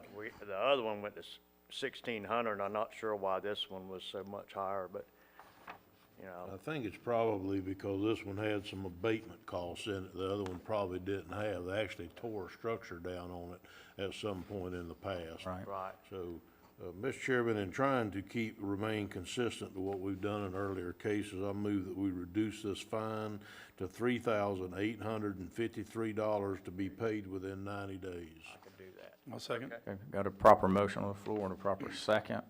Any further discussion? I have a question. Okay, Commissioner Rawls? Will you be able to pay the $3,800 in 90 days? Yes, sir. Okay. Yes, sir. Okay, any further discussion, questions? Okay, seeing none, all in favor indicate by saying aye. Aye. Opposed, same sign. Okay, Okay, all right, thank you. good luck with your project. Commissioner Turner? Yeah, before we move on, I'd like to have a discussion about these kind of cases if we could right quick. Obviously, we can't talk about it unless we're in this meeting. And so, this may be something John wants to get involved in. It may just be you, Thomas, I'm not sure, but seems like every month we have multiple cases that are $200,000, $150,000, $250,000 on a case. Do we need to try to do something to speed up the compliance? I mean, we're doing exactly what this was intended to do by reducing these fines down to a marketable amount to where the county doesn't owe them and then just eat the land anyhow, so it's doing exactly what it was designed to do back in the case. Is there any way do we have a list of these things? Is there any way out there that we could find out, you know, how many of these lots we have floating around that wait until they go to taxes? Because quite honestly, if we've got a lot out there that ends up going to taxes because it's got a $200,000 code case on it, and so the people who actually own it would like to have it, but don't realize they could clean it up and ask for the fine reduction in some cases, and so they just let it go for taxes. So the new people go in there and buy it for a tax deed sale or buy it for taxes. They go clean it up and they get the fine reduction, and the lady or the people that had it before said, well, hell, if I'd have known that, I'd have done that too and wouldn't have lost my land. So to taxes. So is there any way is there a list of this? Is there any way we can tell this, or do we just have to wait until they pop up? Pretty much, that's how we're doing them because of staff constraints. I mean, the caseload we have is humongous, and Tom has done a very good job of going through doing exactly what you're speaking of. But we can't catch them all, and we feel. I understand, Yeah. but what I'm saying is we have some money, because all the money Yes, sir. we get on these kind of cases go back to you towards abatement and that sort of thing. If we could get with a title company, for instance, I don't know if that would be even a plausible thing, but if you could get with a title company and we could pay them a few $100s. I mean, they'll do a title cost for a few dollars per lot. Maybe they could go, I don't know if there's a avenue that they could go through and catch these. I just don't know. So that would encompass also doing lien searches, which we do in the office all the time. So that would take one of our staff members to go through every case log, Well, check if we all the hired things. a So title company to do it. they're gonna, what they do is they send us a lien request search, so it would go right back to, it'd default back to us. So the program's working. I mean, we have some options. We could put it out there on our website, a forgiveness program that we're running, because that's what it is. You guys have forgave a lot of past fines, and maybe some people are unaware, but we field those calls all the time, scenarios you just suggested, and they are doing that. We're getting a lot of compliance in the last 2 years, so I think the program's working. If, you know, Tom has I nothing just better to didn't do, I'll know- have him start going I through just the cases. didn't know if there, I know Tom's, that's not where I'm going. No, I John. understand, absolutely. I was just wondering if there was a list, or if there was some Yeah, we kind of a don't- deal or something that we could know how many of these even were. Is there 100 of them? Is there 9,000 of them? Or, I mean, how many of these lots was even out there that are having these code cases running on them that with a constant fine turning? All right, so we got 3,000 active cases, give or take, right now, so it would take us. So is there any way of knowing how many of those I'm not asking for exact, but is there any way of knowing about how many of those active cases have fines running on them, all 3,000? Yeah, so. Don't be bashful, Tom. No, he's not bashful at all. He's not bashful. So, I don't want to say that, 'cause that'll start over. We will take some time and look into it and see if we can get you an answer back on that.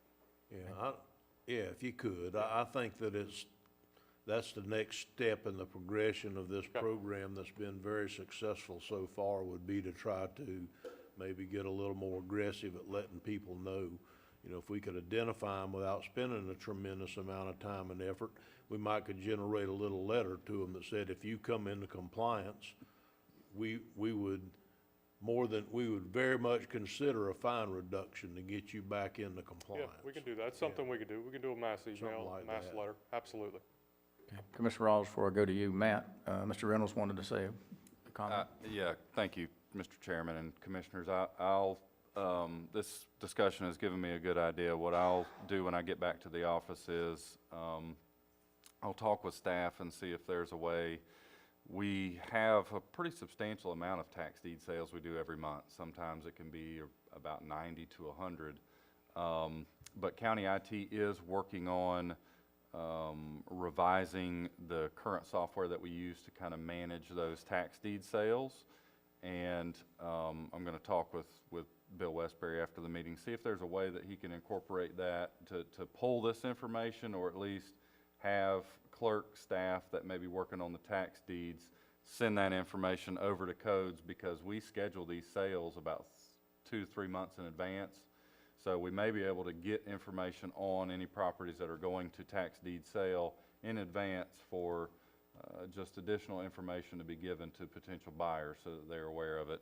And we could work with John and his staff on writing up that forgiveness program so that anybody interested can see the amount and see that there's a process for them to go through. So maybe it'll help a little bit. I think try part to of get what's ahead of it. happening is that, and I guess is what I'm trying to communicate today, is part of what's happening is when a piece of property that's worth $10,000, and I just pull that out of the sky, but $10,000 ends up getting fines on it for 40, 50, 60, 70, up to 250,000. People just stop paying attention to it. They don't want it anymore. You can have it if you want it. I mean, they really do, and they may not know about this, what we're trying to do to bring all these lots into compliance. So at some point, they say, well, I'm not paying taxes on it anymore, of course. So then in 3 years, 3 certificates get sold, and then a tax deed sells on it, and they buy the tax deed, and there you have it. The new owner goes in there and cleans it up and puts the sweat equity in it for cleaning it up, and they get the reduction. And the thing where if the original people knew that was available, and I know they should have, but they don't. And so if they knew that was available, they might have cleaned it up and been able to keep their property to start with. So if there's an easy way, that we could come up with to figure out who these people are. We might could just send them a letter and say, if you'll bring your property into compliance, the commission has been actively reducing fines to try and bring properties into compliance. I know if it was mine, I might change my mind and go on out there and clean that place up. Well, Commissioner Turner, I will say that our staff explains this through the process. So this just doesn't happen where they end up with $200,000 worth of fines. They have hearings, magistrate hearings, notices. They're aware of this process. Right. We explain that to them. Some of the people aren't, if it's 500, they can't pay 500. Right, I So got it just keeps accumulating and then they finally get rid of it. Well, Okay. thank you. But we All will right. work on that for you, Okay. sir. Commissioner Rawls, did you have a comment? Yeah, so, but I agree with what Commissioner Turner's trying to get to, but what concerns me is that you now start creating an environment where people have the option to maintain their property or not.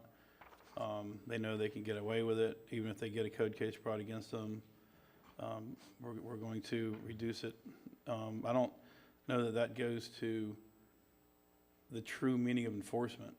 I think we could come across a situation where somebody just says, I know you guys are gonna drop the price, so I don't have to tear down that dilapidated structure on my property, even though my neighbors are complaining about it. I truly believe that one of those cases are gonna come to us in the future, and we're gonna figure it out, and they're gonna see a different side of this board they haven't seen before. As long as we maintain that. As long as Okay. they're playing the game, Yeah. we'll Right. play the game. If we find out they're playing games, Right. I think the game will change, if that makes sense to you, so. I'm picking up what you're putting down. So,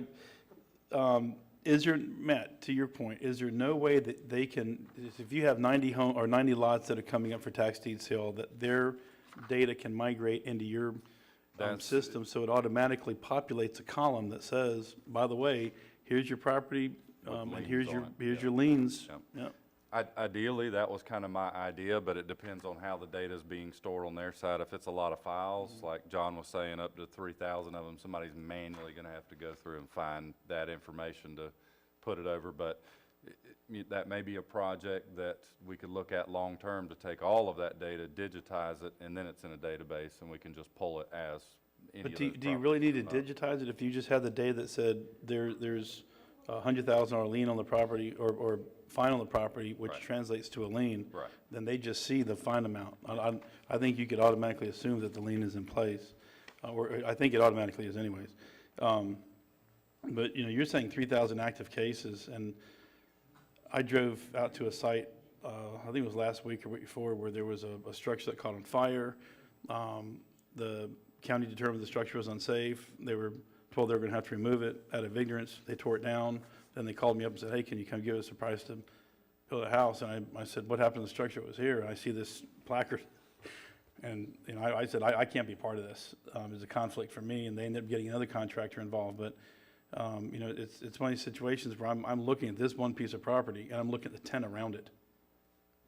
And it's almost like your folks have to have blinders on going in to go look at this one property.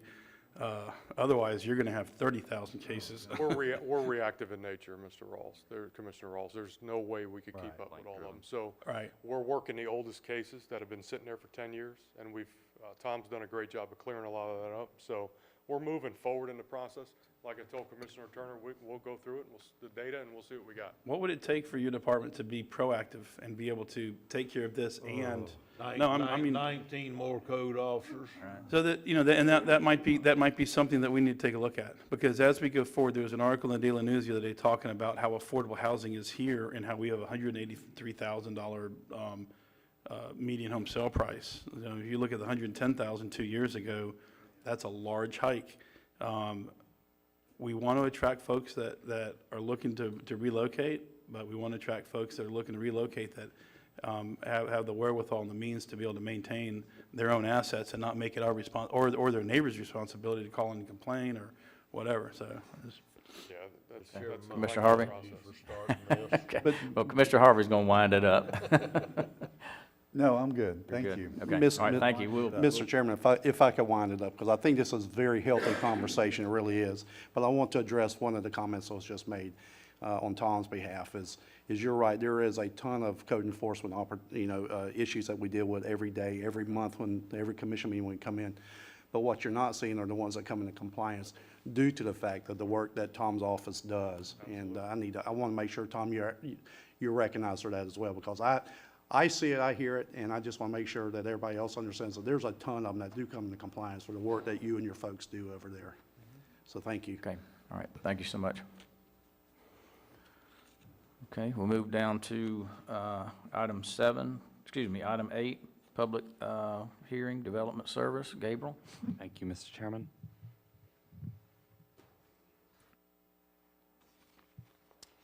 The first item is map amendment 21-001. This is ordinance number 2021-035, an ordinance of the County of Putnam, State of Florida, amending the future land use map of the comprehensive plan by the designation of 0.39 acres of land from rural residential to rural center.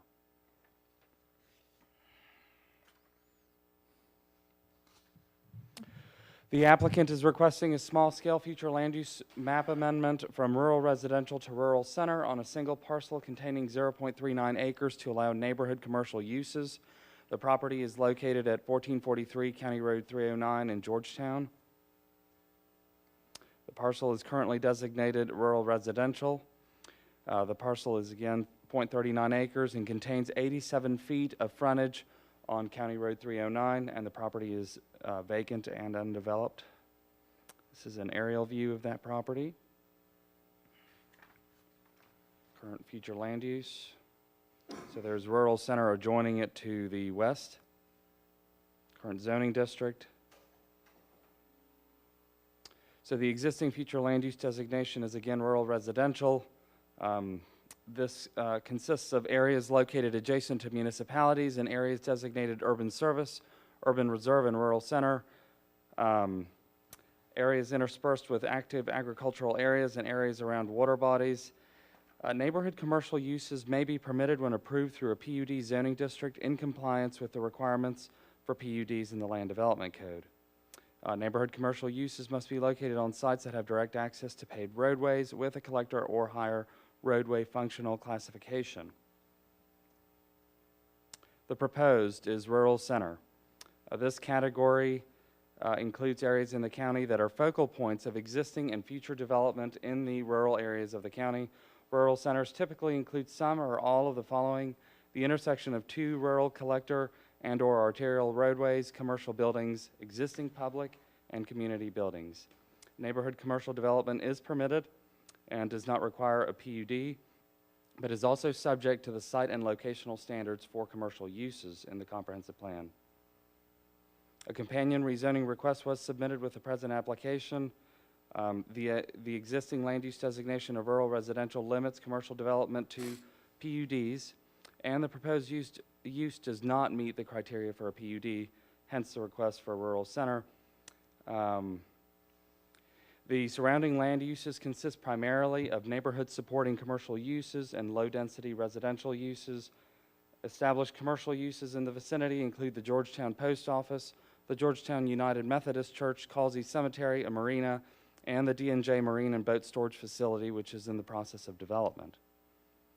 Staff finds that the proposed amendment is consistent with the comprehensive plan, and staff recommends approval of the request to amend the future land use map from rural residential to rural center for the subject parcel. This concludes my presentation. Thank you. Okay, Commissioners, any questions of staff? Okay, seeing none, is the applicant here? Okay, do you wish to make any comments? If you do, come forward and state your name and address for the record. My name's David Smith, 110 Bass Road, Georgetown, Florida, and we're just requesting this to allow construction of an office for my environmental consulting business. And there's no other office space in Georgetown. Okay, any other questions of the applicant? Okay. Mr. Chairman. Okay, I need we have to do public comment. Is that correct? Okay, I'll open up the public comment portion on this particular case. Is there anybody wishing to speak for or against this particular change? Okay, seeing none, we'll close the public comment portion. And what's the pleasure of the board? I find this to be consistent with the comprehensive plan and move that we accept the recommendation of the Planning Commission for approval of the application. Okay, we got a proper motion by Commissioner Turner and proper second by Commissioner Rawls. Okay, any further discussion? Okay, seeing none, all in favor indicate saying aye. Aye. Opposed, same sign. Okay, that moves forward. Then item B. Thank you, Mr. Chairman. This item is case number R21-020, ordinance number 2021-036, an ordinance of the County of Putnam, State of Florida, amending the official zoning map for Putnam County, incorporated into Article 2 of the Putnam County Land Development Code. Do we need to read the ordinance by title?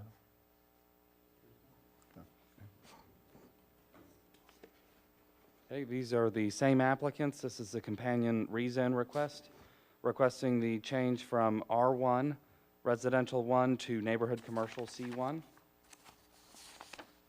It's the same exact property. The aerial again, current zoning district. And I should point out that the zoning to the west of the post office there is also commercial. That's an error on our GIS map. So the now rural center category of the future land use map, again, consists of areas in the county that are focal points of existing and future development in the rural areas of the county. I've explained that there are locational and siting criteria for neighborhood commercial development. This remains the same for the C1 zoning district. The existing zoning is residential 1, which is primarily for single-family residential development. The purpose of the C1 zoning district is to provide a commercial zoning district for neighborhood commercial land use in the rural center, urban reserve, urban service, and commercial future land use classifications.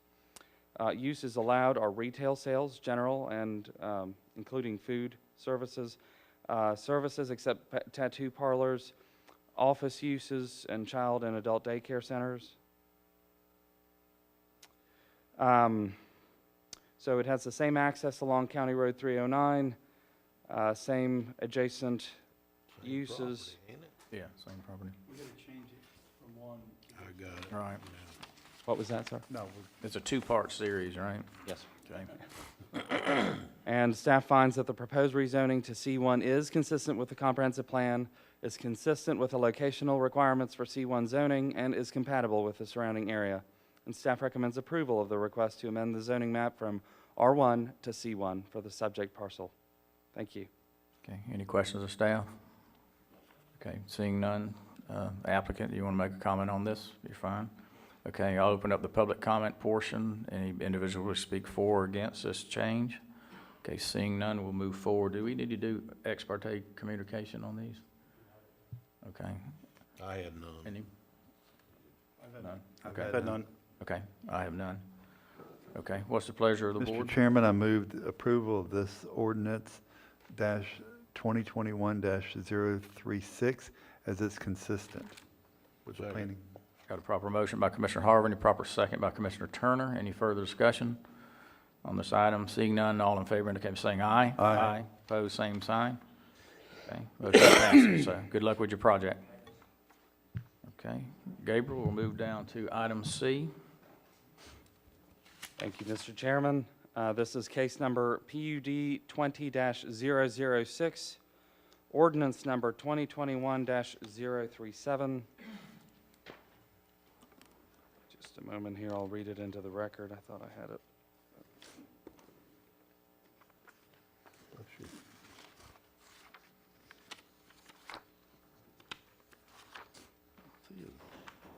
Okay, an ordinance of the County of Putnam, State of Florida, amending the Putnam County zoning map for certain parcels of land from PUD to PUD, establishing conditions for the use under the PUD zoning. And the applicant in this case is requesting an amendment to the Magnolia Dunes PUD to add a second entrance and exit onto County Road 310 and add additional land area to the PUD due to acquisitions by the property owner. Staff has additionally proposed revisions to the allowed uses and conditions, development standards, and enforcement standards of the Magnolia Dunes PUD. Staff supports the request to add an additional ingress and egress point to facilitate access to and circulation within the development. Comprehensive Plan Future Land Use Element Policy A19310F states that rural recreational uses are permitted in the Agriculture 2 Future Land Use category. The policy states that the location, scale, and intensity of rural recreational uses shall be compatible with the overall character of the existing and future development of the area. The same policy additionally mentions the importance of ensuring natural resource protection and the mitigation of off-site traffic and noise impacts. In order to further this policy, staff proposes revisions to the allowed uses and conditions, development standards, and enforcement standards of the PUD. These staff-recommended changes are intended to further implement the stated policy by providing additional protections to the environmentally sensitive areas on the site and to assist in the mitigation of off-site traffic and noise impacts. They are additionally intended to protect the public welfare, regulate uses that have been introduced into the PUD that are currently not permitted, maintain compatibility of the PUD with the surrounding area, and clarify ambiguities in the existing ordinance. All individual revisions may be viewed in the stricken and underlined version of the proposed ordinance attached to the staff report. And I'm happy to go through any of those that you may have questions on. I will present the Planning Commission's recommendation.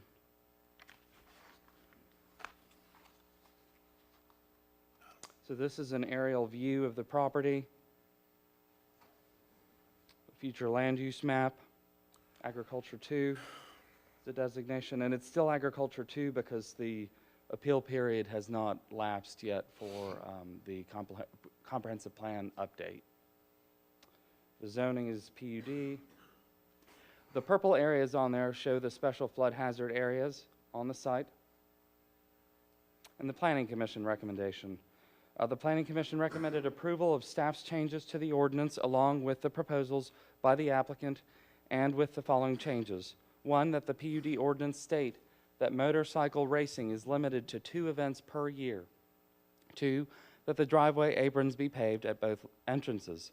And 3, the inclusion of amendments as presented by the petitioner, which are listed below. I'll briefly go through those.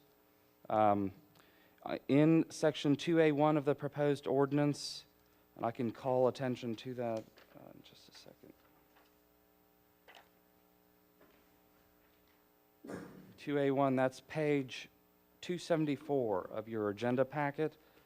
To add "and RPM alley" and strike "and areas designated on the master plan." To limit mud bogging to only the pit and RPM alley. And also to add a statement in that same section saying the following: ATV, UTV, and motorcycle riding shall not be considered mud bogging, which is regulated as a separate use under this ordinance. Second part here is Section 2B20A, which is found on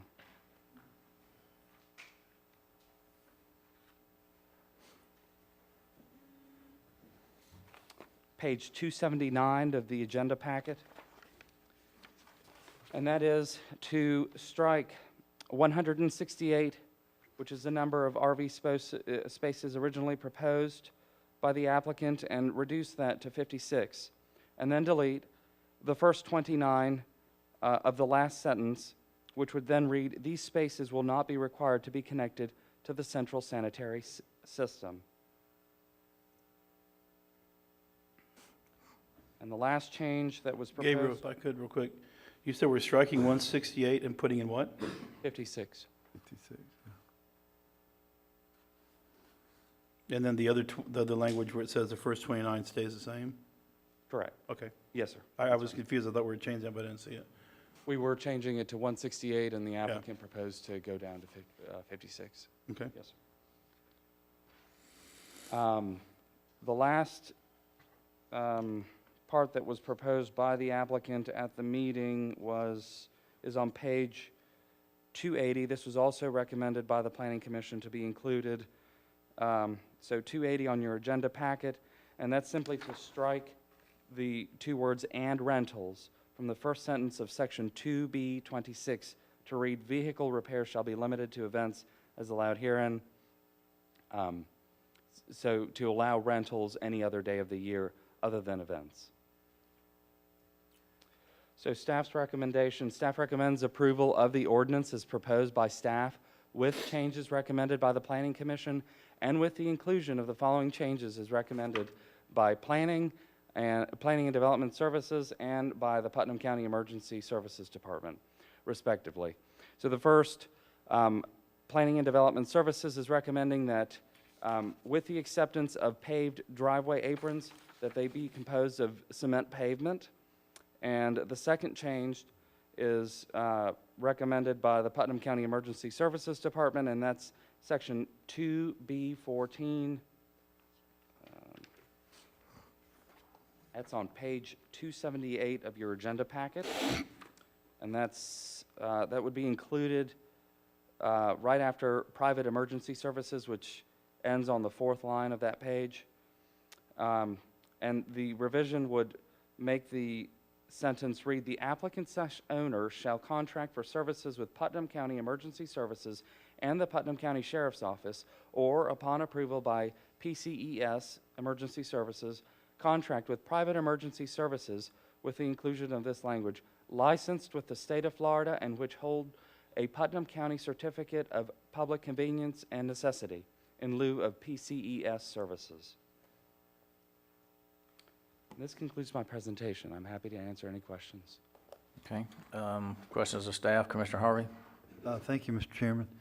Gabriel, a couple years ago, I thought we did a second entrance into this property, or was recommended to do that. So I know that at one point, I believe a TUP was, a temporary use permit was issued for a second entrance, but only on a temporary basis. Okay. And on page 283 of our packet, down here, you've got the hearing on December 14th, 2022. So we need to clean that up when we go to pass that. 283 of the agenda packet? Correct. It's going to be, Right. it's part of the ordinance. Oh, yes, okay, yeah. Okay. We'll change that. I'm sorry, I meant to let you know yesterday, and I do apologize. Thank you, Mr. Chairman. Commissioner Rawls? So the staff has recommended paved entrances or concrete entrances. What about deceleration or turning lanes? And just the interest of full disclosure, I will state that I've had ex parte communication with the owners. I was invited, as were all the other commissioners, several months back to take a tour of the facility. It's the first and only time I've been out there myself. But what I noticed was that there was a long line of traffic in both directions on State Road 19. I want to say there was probably 30 cars ahead of me. They were slow getting off. To me, it seems like it creates a nuisance if for no one else, people that are just traveling up State Road 19 in either direction during the event. So my question is whether or not we could include the requirement of turning lanes to get that traffic off the road. And Yes, sir. So on page 280, staff has added language to address that issue. Staff is aware that the level of service on that road is being heavily impacted, Right. possibly even below our adopted level of service. So to tackle that issue, in section 24, page 280, staff added the following language. So a specific land use and/or development permitted under this ordinance shall not commence prior to issuance of a final development order pursuant to development plan review as required by the LDC, final technical review, and approval of all applicable local and state departments and agencies. During development review, issuance of a final development order may be conditioned upon construction of facility improvements such as public roadway improvements concurrent with the development needs and impacts. Any such improvements shall be required to be shown on the final site development plans prior to issuance of a final development order and shall be constructed at the expense of the owner of the PUD. Failure to comply with this section shall result in suspension of events allowed herein until compliance is conclusively demonstrated by the owner. so I read that, but it does not address, so right now, we're making a requirement they have paved entrances. Would we not be able to go ahead and make that a requirement, so when they do start putting together their plan, that's part of that? I would be hesitant to make a specific requirement only because we don't have a traffic study yet. That would have to be provided by the owner at the time of development review. and then the traffic study would determine what kind of improvement would be best. And I realize it's anecdotal, but when we back up traffic down a major corridor like that, I don't think it requires a traffic study. This commissioner just feels like it's something that we should give the citizens, because some of the complaints that I have received from citizens living in that area is that they block traffic. So anecdotal or not, I don't think it requires a traffic study per se. If it's something this commission can do, I think it's the right thing to do for the folks that own the property, as well as the people that are attending the event and the people that live in Putnam County that just want to go down the road and eat at the local restaurant down there, or leave the greater Interlaken area and head into town using 310. Right, so the commission could include that as a specific requirement, a center left turn lane. I wouldn't include a distance or anything like that, because, again, the traffic study would determine the length of that.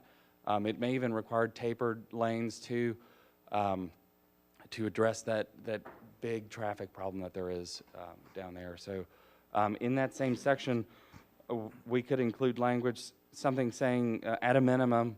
I've got to interject something here. Before you go spend a lot of time, we need to put that up for a vote, because unless you got 3 votes, that ain't happening.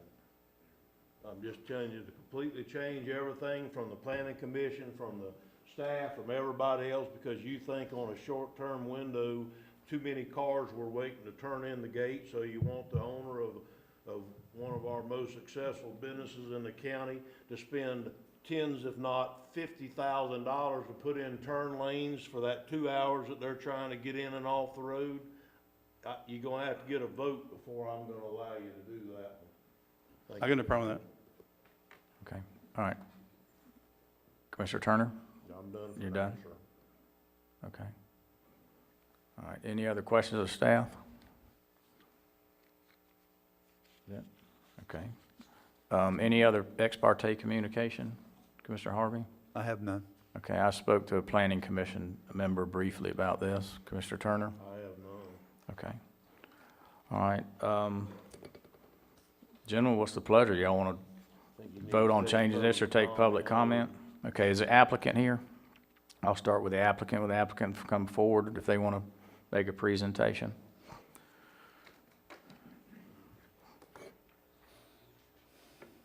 Okay, if you would, please state name and address for the record, please, and speak clearly into the microphone. My name is Catherine Whittington. My address is 236 San Marco Avenue in St. Augustine, Florida. I'm here representing Charles Alford, also known as Skeet Alford, the president of Magnolia Dunes LLC, also known as Hogwaller.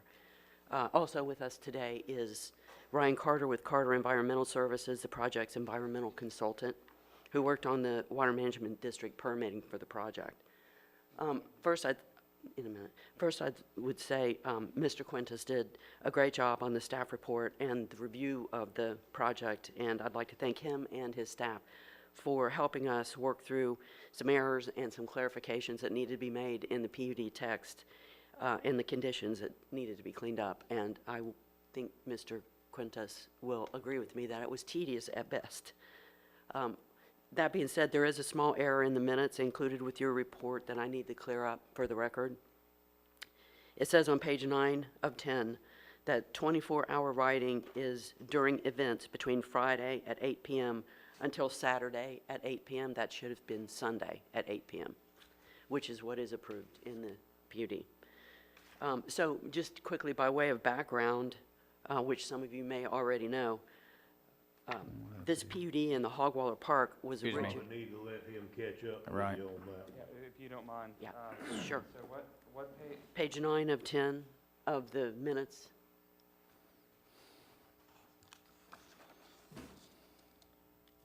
See where it says Saturday? Oh, down there.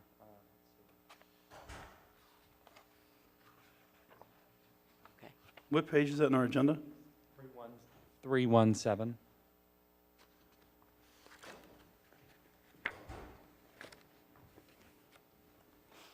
Thank you for pointing that out.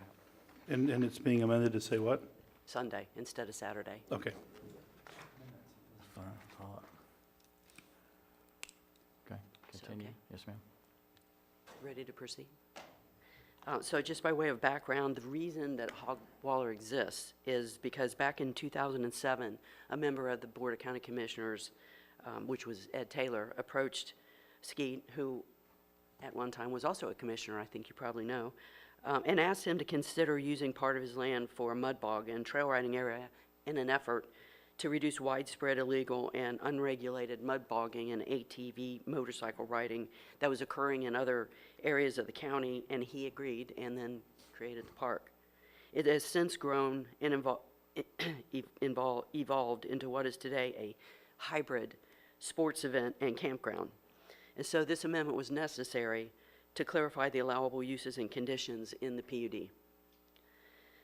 Before the Planning Commission meeting, we found those changes that needed to be made that Gabriel just walked through.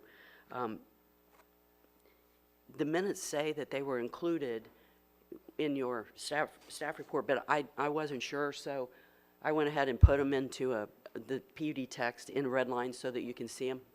You're gonna have to give them to her, Skeet. Yeah. Hell, you been There's here one before. for each of you. Been on fire.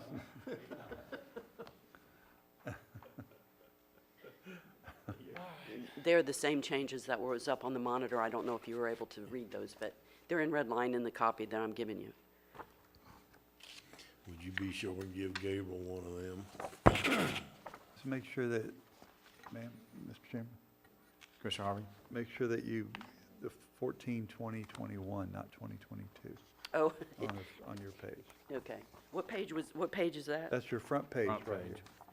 Down here where it says December 14th. Second, paragraph second from the bottom on the front page. Yep, so I see it. I think that, Yeah, exactly. I think that happened because we were doubtful we were going to be able to make this before January 1st. In any event, since the Planning Commission, there have been two additional changes that I'm going to walk you through that needed to be made. The first one, because Gabriel already walked you through the ones that were made and approved by the Planning Commission and recommended for approval. The first one is on page 6 of the handout that I just gave you. And that says that the racing is allowed during 2 events of the year. The Planning Commission asked us to put that into the text, so I've done so. It's already on the note in the master plan, but they asked, it's one of the recommendations that it be put into the text. The second one is on page 9, and the reason for this one is a couple of the Planning Commission members had a discussion about paving roads for the campground. And I think it was Ms. Fortner brought up that there was an apparent conflict between 20B, you can see 20B in the handout, which says the streets and roads leading to the camping area and within the camping area are not required to be paved. And to this day, they are not paved. Paragraph 20G says camping and recreational vehicle areas shall be designed and constructed in accordance with overnight recreational vehicle parks in Land Development Code Section 45196B8, which says streets and driveways shall be paved for overnight recreational vehicle parks. We need to clear that up because this is, then Mr. Gabriel, in the minutes, you can read in the minutes, it says that Mr. Quintus said that the intent of the section of the code is only for new campsites to be required to have paved roads, not existing campsites. So we aren't sure what existing campsites mean. We want it to be clarified that the roads do not need to be paved in this campground because this is not your ordinary KOA or renegade campground where people come with golf carts and get around with zappies and bicycles. This is a specific ATV campground, and ATVs are dangerous to be driven on pavement. There's a warning on every ATV that you buy. Skeet has brought a lot of literature from OSHA and others, information why you should not pave roads, and we just wanted to clear up that potential conflict and make sure that he doesn't get blindsided at DRC when if new campsites means when he adds new camping areas, those roads have to be paved because he can't do that. What they gonna want him to do next? Pave over the mud bogging pit? Okay. Ma'am, can you hang on just a second? And I will say that because that discussion occurred after the Planning Commission had been brought back into the agency, and rightfully so, the chair would not allow us to come up and address that at the time, which is why I'm addressing it now, because it's important. Okay, hang on just a second, ma'am. Commissioner Rawls, do you have a question on this? Yeah, I do. So, was the staff's concern being able to get emergency vehicles in and out? Or what, you could also stabilize the roads with, Right. with That the is what crushed it- gravel. And you'll see on the page that I handed out, it says, "but will be stabilized." Yes, they're already stabilized. The agency's concern was from Ms. Fortner, who thought there was a conflict in that language. So we need to clarify. I mean, you can deviate from the requirements of the code in a PUD. That's the whole point of a PUD, Right. to allow flexibility. And that was the point. It's right there in Section A that says they shall not be paved. So we don't want it to come up later, oh, no, now new areas are going to have to be paved, because that simply can't work. Yeah. So that's why I'm bringing that. But you're saying the access roads to the campsite area, not the individual roads within the campsite? Correct. Yeah. The aprons will be paved. That was a recommendation of Planning Commission and Mr. Alford. Well, the aprons were, I thought were coming off of 310. Correct. Okay, but what I'm saying is, and going back to the comment that I made before about trying to get traffic off, so there's a choke point where you're trying to get, in some cases, trucks with trailers, trucks with campers, RVs that are pulling trailers. I would suffice it to say that probably 90%, if not north of that, of the people that go out there are dragging some toy behind them. But, and when I went out there, there was a lot of trucks that just had a pickup truck and ramps, and they were enjoying the day. So my concern is, from a life safety perspective, trying to get folks in and out, whether it's an ambulance, and our ambulances are not four-wheel drive, and they're not going to be able to go through large dips in the roads. And that was another thing that I noticed, was getting out to the camping areas where people were camping. The roads weren't necessarily conducive to being able to get an emergency vehicle in and out of there in an expedient manner.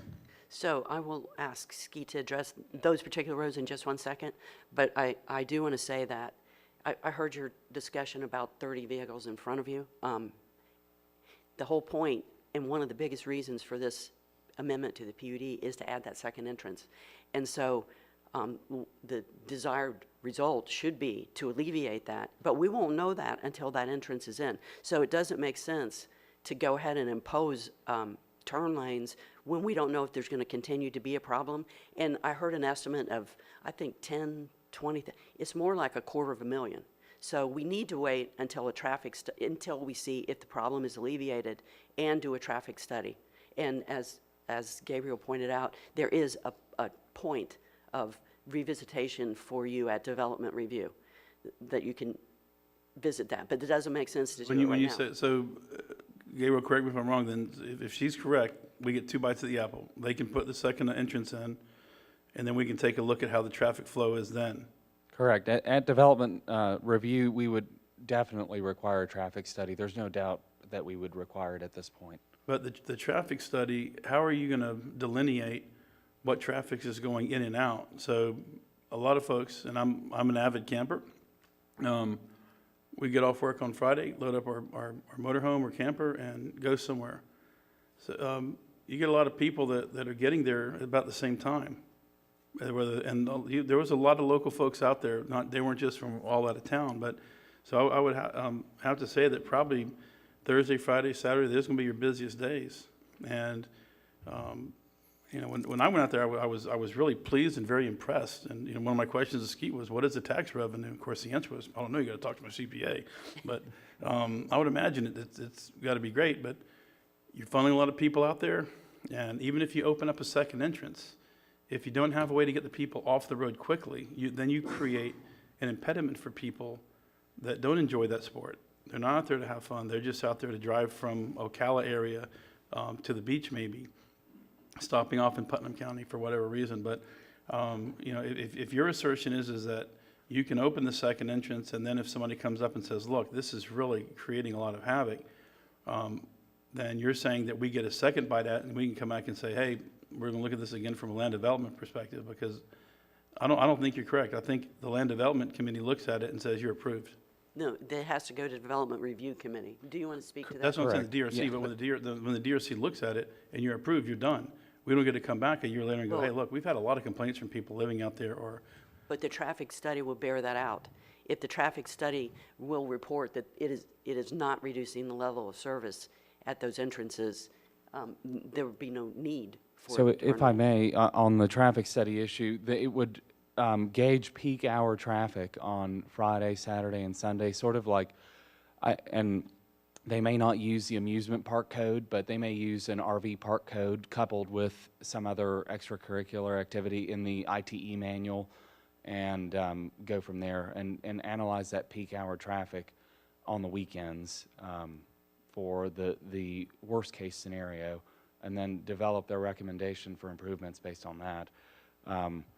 Mr. Chairman, if I may also address the issue of paved roads, staff's position on that. The reason that we included it in there, and yes, the position of staff is to pave any additional roads in the RV park for expansions, not existing, but expansion.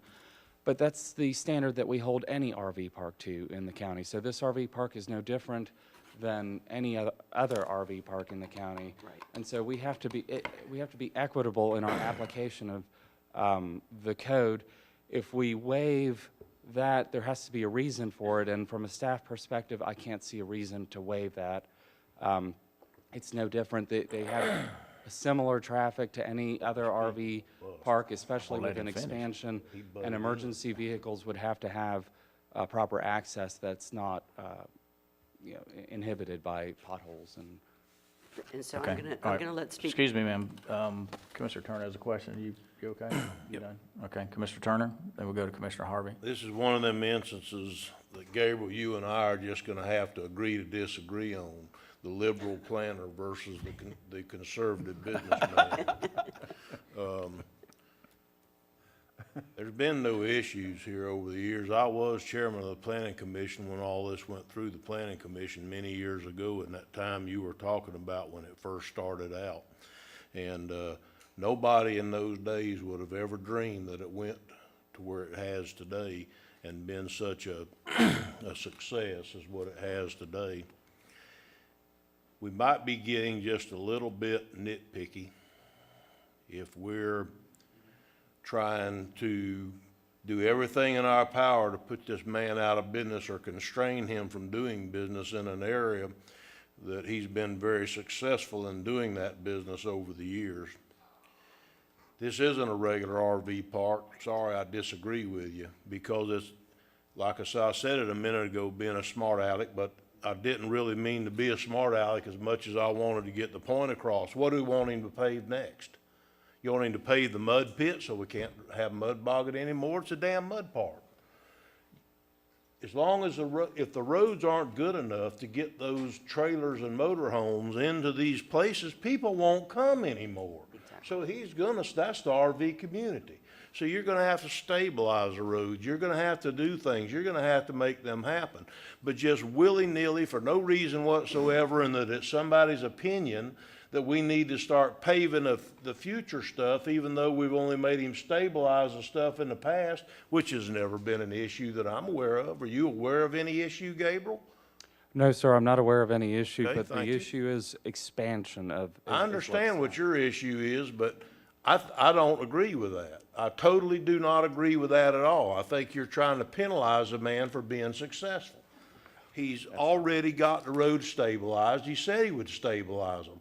So that means he's got to put in more retainage if he pays the other area. So all I'm saying is, if we've allowed him to do it this way to this point and there's been no issues, why are we all of a sudden changing the rules in the middle of the game? That's my point. So I just don't understand why we've got to take a successful business and do everything we can to penalize them for being successful. I don't understand why we have to do that. But that seems like that's what we're trying to do. You know, the Planning Commission made a recommendation. I think we need to look at the Planning Commission's recommendation and not take this thing from scratch and start all over again. Look at their recommendation, make a judgment on the few things that maybe need to be changed in the plan that, I'm sorry, I forgot your name. Catherine Whittington. Catherine, okay, that she brought up, that she showed us, that that she felt like was changed, make those deals, and then not just rehear it from scratch. If there's issues that the owner doesn't want to put in, then the owner needs to just step up and say, look, I can't pave these roads in the back end of this thing. You got to drive across. That's the most asinine thing I've ever heard of, by the way. You got to drive across a stabilized gravel road to get to the paved road in the back. Now, that makes no sense whatsoever to me at all. If it's not a good place, they won't come. May I They speak? won't come. So I'm Okay. done for now, Mr. Chairman, sorry. Commissioner Harvey? Thank you, Mr. Chairman. I agree with Commissioner Turner on this. This is a unique RV park. And it is dangerous to have these side-by-sides with grippy tires traveling on a paved road. They grip too much for that. So I think that Commissioner Turner's right. The business plan will force Mr. Alford to develop the roads in a stabilized manner. And I don't think we need to have any say-so over that whatsoever. Now, if this was a different RV park and it needed like Renegades or something, that's a whole different conversation. This is not that park. And I applaud Mr. Alford because I remember the days of mud bogging illegally in Interlaken Lake Estates and in dry lake beds. And he stepped up and created something that, again, nobody, including Mr. Alford, thought it would be as big as it is today. And I can tell you, if you don't think it brings economic impact to Putnam County, be out there in West Putnam on days when they come through. And I sit there and count how much that truck might cost and how much that trailer cost, how much the Yukon with the Almost wife. unbelievable, isn't it? I'm like, where do these people get that kind of money to do that? But they come to Putnam County because they enjoy that environment. They enjoy that spot. And they're not hurting a thing out there. So, Gabriel, I'm going to have to go with Commissioner Turner. I don't believe that that's fair and that's the right thing to do. Okay, Commissioner Ross, before we go to you, legal counsel wants to make a comment. Thank you, Mr. Chair. I just wanted to kind of address two different issues. One, when Ms. Whittington was talking about the minutes, actually the minutes are correct. They appear to be correct. When you look at Ms. Locke's last bulleted point on those minutes, she was talking about the 24-hour events. And it's actually, it appears that you and Mr. Alford were responding to that 24-hour event. In fact, even in the same sentence it talks about that. So that shouldn't have been to Sunday. As it relates to what Mr. Quintus is talking about, his job is really just to analyze through our code. I just want to make clear, nobody's trying to penalize Skeet for anything he's done. I think everybody here is very supportive, which is why we've sat down on a number of different occasions to try to figure out how to get you to where you do meet in accordance with our code. And in doing that, I also want to be clear too that, to say there's never been an issue out there really isn't entirely true either. In September, you had 3 people that were injured in an accident. 1 woman had to be life flighted out. So looking at these issues is really incumbent on what Mr. Quintus is supposed to be doing on behalf of the county and what our code says. On any normal occasion, I would mash my button and I would debate you over that, of the hundreds of thousands of people. I got a $20 bill. I'll pay to watch We've had 3 that. injuries, but I'm going to pass on that. No, because I I'm don't- not saying that. What I'm saying is that there's a reason why you, as the commission, have created those standards in the code, and this is just going through the code to make sure those standards are adhered to. But I didn't want it to look like, and I don't think it's the case, where we're not trying to do anything punitive. We're very supportive of everything that Skeet's done, so that's all. Thanks, sir. Okay, Commissioner Rawls? All right, so I agree that the comment that Commissioner Turner said was no one could have anticipated what this was going to turn into. And I echo those same words to Mr. Alford's sister when she was driving us around. But I can tell you that, and as you're talking, I'm going through campgrounds in my mind that I've been to where we've taken toys. One in particular is in the Panhandle in Madison County, I believe. There's a Yogi campground, and changed names, what used to be Yogi. Okay, and everything in there to get from the road to your campsite is paved, and yet they encourage you to bring your toys. They encourage you to bring your off-road vehicles because they have trails that you can ride out there. So, you know, whether these roads get paved or not, I don't have a dog in the fight, but what I'm trying to do is be equitable to the next business owner, to the next person that wants to come into Putnam County and do something. And the code says one thing, and they're saying, but don't shut me down. We're not trying to shut you down. I don't think that having to go in there, and I don't know what the definition of pavement is. Maybe you can define pavement. Does pavement have to be a resilient surface? Can it be? I know that millings are treated with the same drain coefficient as asphalt, so lime rock, asphalt, concrete, millings are all going to be treated about the same. But if he went in there and he covered the roads with a base of 57 stone or gravel throughout, would that be considered paved or no? So the I'm just asking for the definition of paved. Yeah, I don't know offhand what the definition of paved is in the code, but normally when you have a pavement requirement, it has to have some kind of covering over it. So I think we asphalt should or- probably get a definition written from the word pavement then, because if we don't define what it is, then we'll never be able to have a fruitful conversation. I can look If it it up and- includes quote-unquote stabilizing, which a lot of people will do, you go into a lot of lumber yards, they're not going to pave the whole thing, they're just going to go and stabilize so forklifts can run on it. But at the same time, we also have to consider life safety, and that's what the DRC does. The reason they bring the fire department, the EMS, those folks to the table is to take a look at it from a life safety perspective. So, our counselor is correct. This place has not been opened and not had its share of disadvantages and incidences. So part of our job is to ensure public safety. So I also will say this, okay? When I leave here, I'm going to get in my truck, if it's out there, if my wife didn't get it, and I'm going to go somewhere, and I'm going to take a risk that somebody's not going to T-bone me or rear end me. That's my risk. I do that knowingly. When I used to have a dirt bike before I got married, I put a helmet on, chest protector, gloves. Every now and then, I would ride from campsite to campsite with nothing on. That's my responsibility. To take my personal safety is my personal responsibility. So I'm not talking about a general overall, let's have a public safety conversation about what people want to do. When I was out there, I shot videos of people doing what I thought was just absolutely ludicrous, but it was funny as heck to watch when they're riding in mud up to their waist. And, I watched one guy's cooler float off the back of his SUV because he was in mud that deep.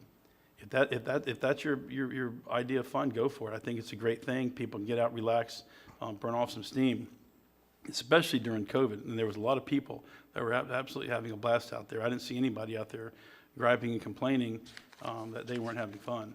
But I think it needs to be done in a way that it is as safe for the public safety when it comes to getting in your first responders.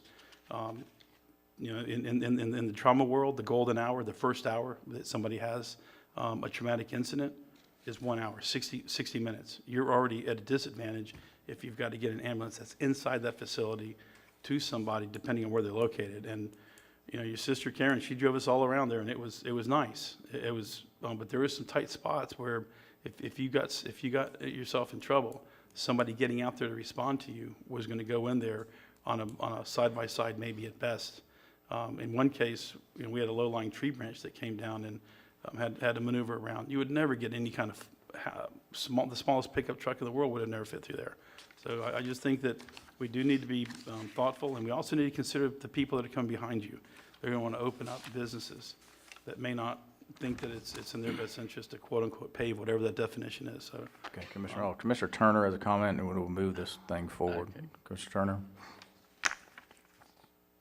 I know that you started this by listening this morning because you wanted a second entrance to try to eliminate, and then you were having some complaints about some other things, and then at one time, and we haven't talked, so I'm just making assumptions here, that the place that you got to park in the pasture to the east, I think it is, to the east, you weren't allowed to use that to camp in, and so you trying to take and move some of that overflow that you were putting in the pasture up there where the camping area is. Am I missing something here? Because we certainly haven't talked about it. Okay, it's just important we keep apples to apples and oranges to oranges. We're talking two different things. I'm gonna first talk about the the paving of the roads inside the campground, which is what Mr. Quintus put in, what the staff wants. The problem is, I have printed out three different things here, and one of them's OSHA, says it's dangerous to ride ATVs on paved roads. That's a given. I think I have one that's from an underwriter, an insurance underwriter, says that's a very dangerous thing. So what we do, and we take care of our customers, that's why we're successful. I've probably had at Thanksgiving, we probably had at least 30 of the big buses. I'm not talking about motorhomes. I'm talking about of the $250,000 to $500,000 Prevost buses. People come from all over the United States, drive these things, hundreds and hundreds of miles to come to our place. I have to have a place where they can get in and out to their campsite. If I didn't have that, they would not come. I heard it said earlier. So we stabilize the roads where safety vehicles can go anywhere in the camping area and around the pit, anywhere where the public uses general, we stabilize that. You can drive a Cadillac anywhere you want to in that area. There's a difference in going in the trails, but we have a unit that goes out there, and if something happens out there, yes, you cannot drive. That's a whole different animal, and I think everybody understands that. Once you go past what we call the fence into the 1,000-acre woods, that's a whole different animal, and we have safety stuff to do. We have vehicles that can go out there and bring people back, and medical people on staff, and we're going to work with EMS to have a paramedic there full-time. Once we get through all this, we're going to schedule that and get all that done. So that's an issue. So we would ask that we just be able to stabilize the roads in the park, because if you pave them, it's just a dangerous situation, because that's where people really get hurt. Because on our roads, people come in, probably 90% of the traffic in a weekend is ATV traffic using the roads. It's not the motorhomes going back and forth or the campers. It's the people riding the ATVs from the campsite to the riding area. That's the use. You got me. What is the next? The next one is the traffic. We don't mind this traffic study. That's great. We can do that. But I think I hope what it's going to show, because we've done this before. When we did one time we got a temporary use for the second entrance, and that cut the traffic. That when we do that, and there's only like 3 events a year, so it's hard to swallow that I'm gonna have to do turning lanes for about 3 times a year. The rest of the time, any other weekend you come out there, the traffic is all in. And another thing we've done, we've opened up every day now. We're opened up. And what we've found over the last 3 or 4 months since we started this, that I have a lot of customers. We actually sell a limited number of tickets for parking passes for each event now. We only set a certain amount. If you went at Thanksgiving, we did not have any traffic on the road and that was our largest event of the year, because everybody was in. On Saturday morning, we had no traffic on the road on Saturday morning because everybody came in. They know that we limited the number. We had several thousand people less that event. I'll be honest, it's 2,000 to 3,000 people less. I took a hit. I could have sold more tickets. We had people scalping tickets to our event for $250. We had some sell for $500 to get in Hogwaller that weekend. Craziness. We don't get it, but a lot of them sold for $100 to $200 just to get in, because people didn't get their parking pass. They were scalping them that much and getting it. So the demand's there, and so we spread it out. But what we found out is that through the last 2 or 3 months is that there are a lot of people that don't like the big weekends. So they come on the off weekends now. Just like we just had an off weekend this weekend, we had a few hundred people there.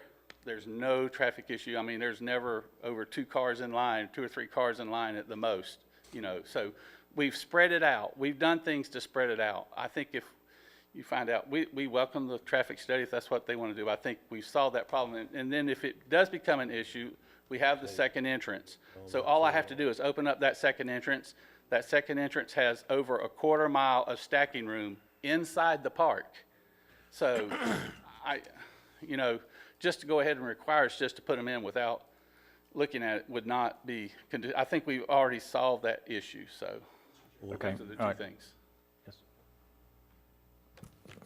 What you're saying is 100% right, which is why a traffic study would show that. So if it's only Correct. 3 times. That's why I say I welcome the traffic I study. mean, but don't want something misunderstood. Nobody's telling you got to put in a turn lane. That's what a traffic study would do. And, we deal a lot with anecdotal information. I'll tell you, I drove by your place the Wednesday before Thanksgiving, didn't even have to slow down. I mean, there was no traffic on the road. So you're obviously handling a lot of these things the way you need to be. And I think the commission recognizes that.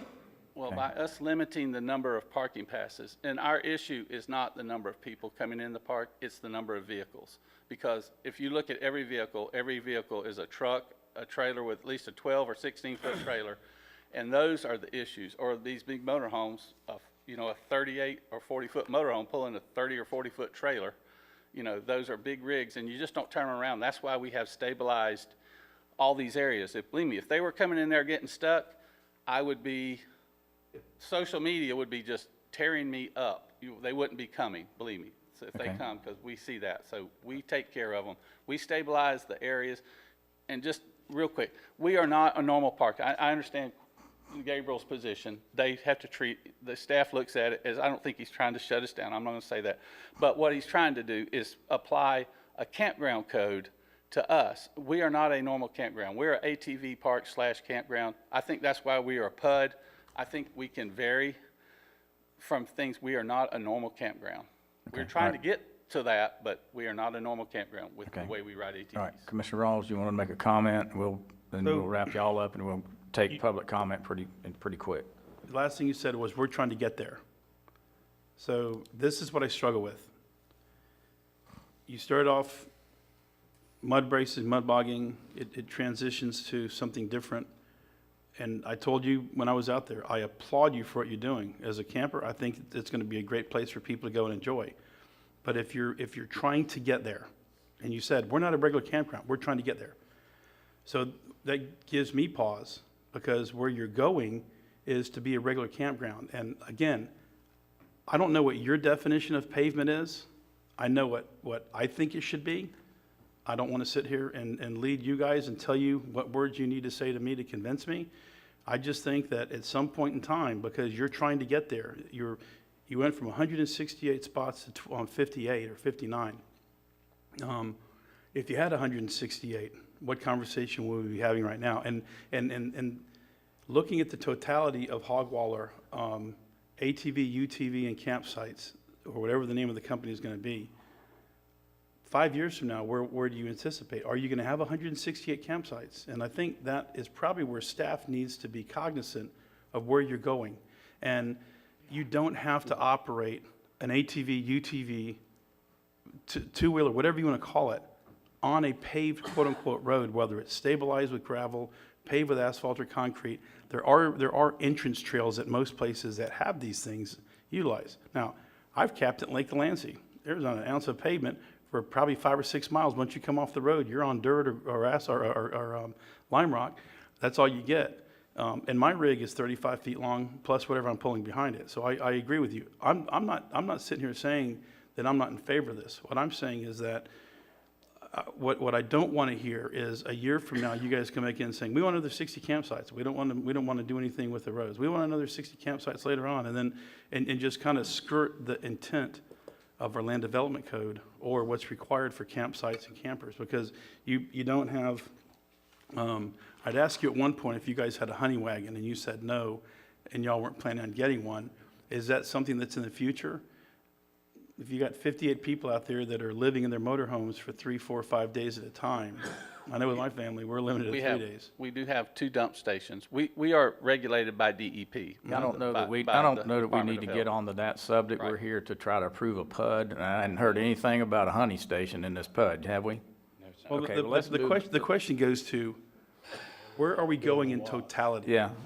Taking this thing in little tiny bites, it would look attractive. But if we know that the goal is to have upwards of 200 campsites, I think that's where staff is looking at it. Just saying. Okay, To all right. clear this up, if you'll look on page 8, the language that I added, It says they will be stabilized. Okay. But again, I think what y'all need to do, or maybe the commission needs to do, or Mr. Quintus needs to do, is somebody needs to get the definition of paved so we can get away from that. I'm satisfied if it's stable, but what is the definition of stabilized? You're gonna go out there and pound the ground with a heavy roller the day after it rains, and then 3 months later, you've got potholes that are 3 feet deep? I don't know what the definition of stabilized either. I think we just need to get our definitions corrected, that's all. Mr. Chairman, we have found it in the code. Exactly. It is in the code, and we can address that later. There is a pavement standards and under section 45-650. Something they're doing? Yeah, like they're so doing? we can address that. Okay, all right. Any more comments that y'all want to make before I move to public comment? Let's move to public comment. Yeah.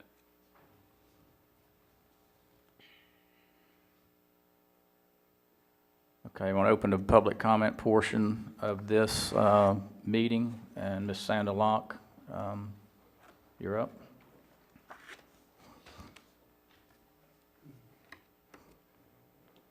Okay, you please state your name and address for the record, Cindy and Locke. we're going to put a 3-minute time on it. I'm not going to cut you off No, at 3. I'm speaking for these residents who could not come, and if they were all here, that would be their 3 minutes. So if I run over, please, there's a lot to talk about.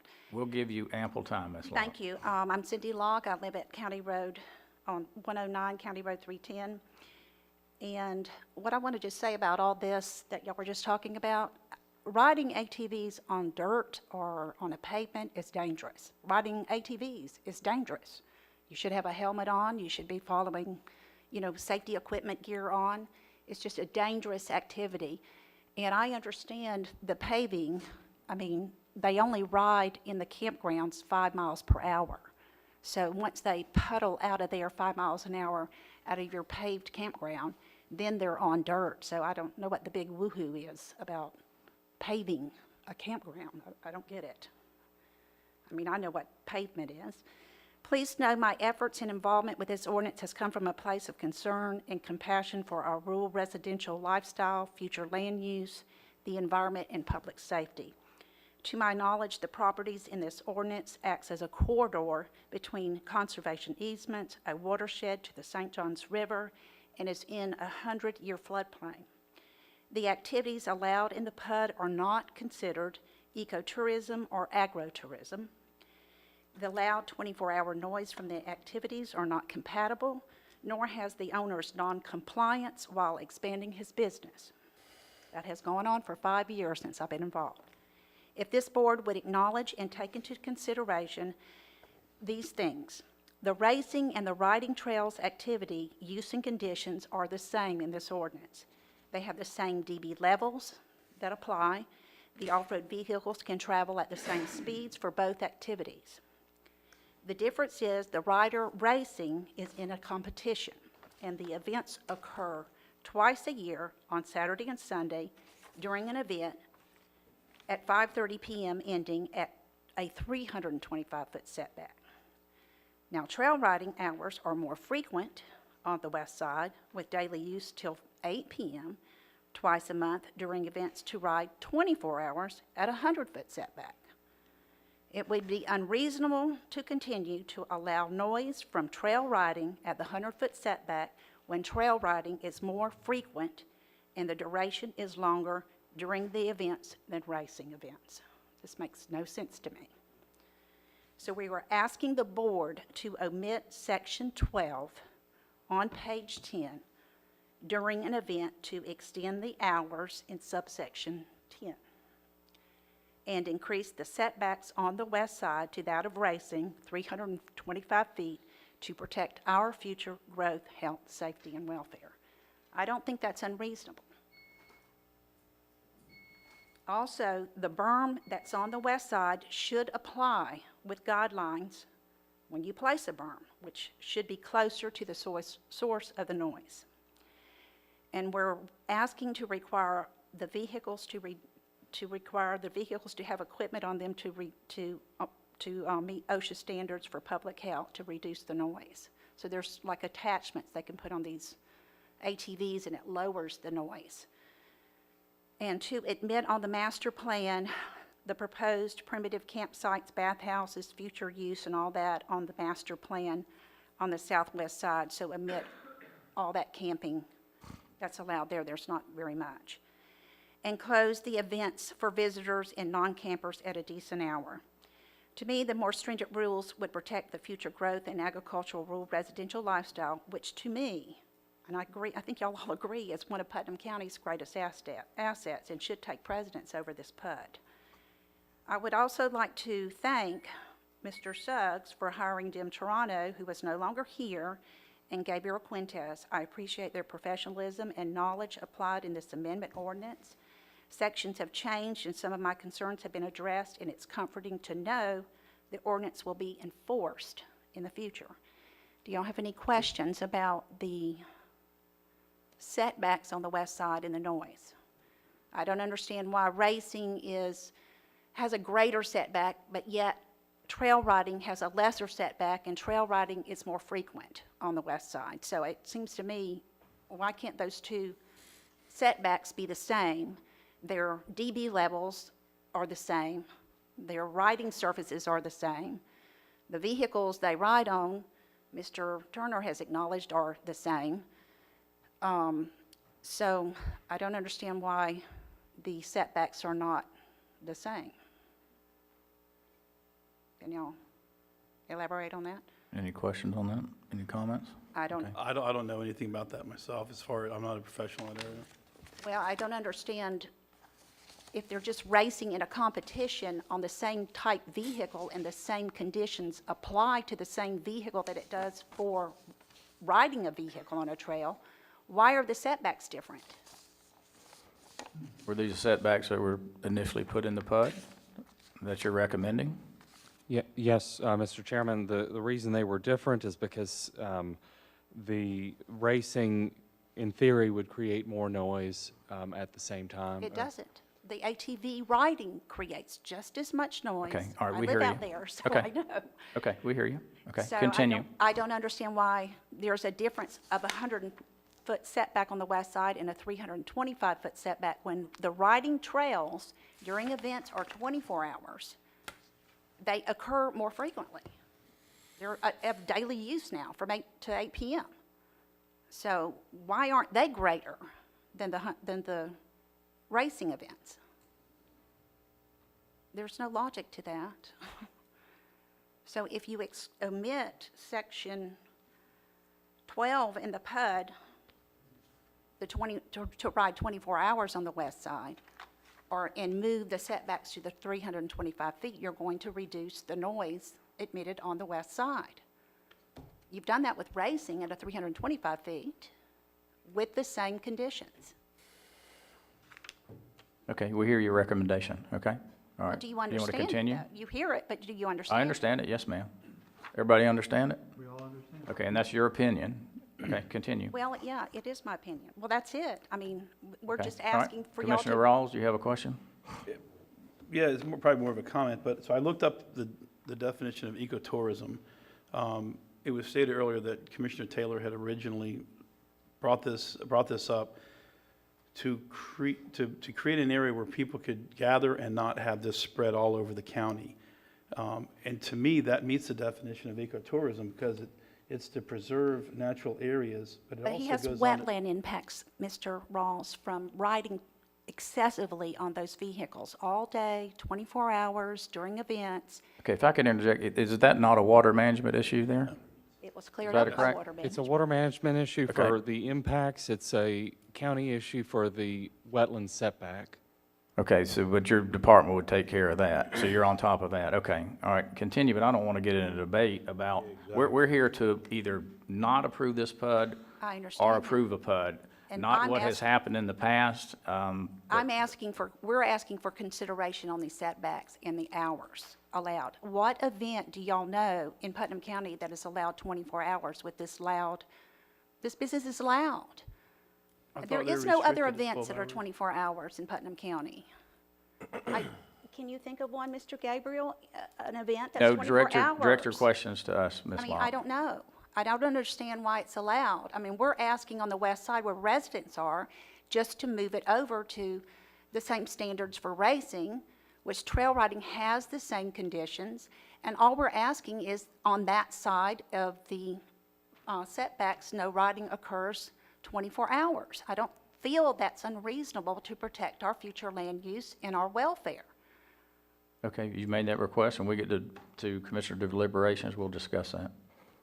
Okay, thank you, Ms. Long. Any other public comment for or against this? Okay. Yeah. So I'll be very brief, and I'll stay focused on the requested changes. You know, the Sheriff's Office has an opportunity. We review all commercial development in the county as it's proposed, and we review these ordinances. Most often, we don't have as much involvement with the properties as we do with this one, so we make our recommendations in writing to the Planning Development Committee. But just to address a few issues here. First of all, I want to say that I too remember the drain on the resources that we had in the county with 30 and 40 deputies working overtime on the weekends to keep mud boggers off of lake beds and personal property. And to now have this turned into what is not only not a drain on the community, but a true asset, in our opinion, and this is the opinion of the sheriff and I. So speaking on emergency services, we are experiencing only challenges sometimes accessing those very deep areas into the additional 1,000 acres, not into the heavily populated areas. That's to be expected. That's just part of it. We understand that. We work closely with the property owners, and they provide us with necessary equipment and other means to access that. You know, I don't personally attend Hogwaller. It's just not my cup of soup. I'd rather be 70 miles offshore in some salt water. And in that same circumstance, I also do not expect law enforcement or rescue to be to me within 3 to 4 minutes. That's a risk that I take to participate in that activity. Right. And I think the folks that participate in the back part of Hogwaller certainly understand that. So just very briefly, we work closely with the operators on the security here and the traffic. I spoke with our supervisors who had the event when we had the temporary PUD, or the temporary allowance for the second entrance. They reported a significant reduction in traffic backups during that weekend. You know, the owners and operators of the property have been very considerate with us, allowing even some of our first level supervisors that are on the scene out there to operate the event to call in additional manpower for traffic, safety concerns, and whatever needed. So I'll just close by saying that instead of giving the Sheriff's Office perspective on this change in writing as we usually do, and some of the more interactive ones, we do them in public, and this one in public as the Sheriff's Office has no objections to and supports this change to the PUD. Okay. Ready for Thank you, Joe. motion? Okay. Any other comments from y'all? And you can make it brief, please. Just two things. One, regarding the setback. The setback has been increased in this amendment from 75 feet to 100 feet, and there is a 12-foot berm. Yeah, there's the berm. And also, regarding the noise. Just. But that's Right. not in what they're asking to do. Yeah, it's asking, right, so we don't need to go into She wants just to add that. the 325, but the races are more noisy, and they're just during the day. They're not during I the night. understand, but they're not asking for Right. that today. That was a Okay. request from the public. I got Okay. you. Thank you. Okay. Any other further public comment? Okay, we'll close that. Commissioners, Mr. Chairman, what's the pleasure of the board? I move that we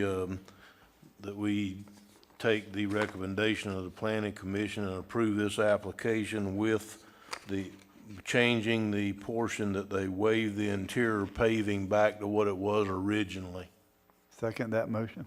Okay, got a proper second, or proper motion, a proper second. Any discussion?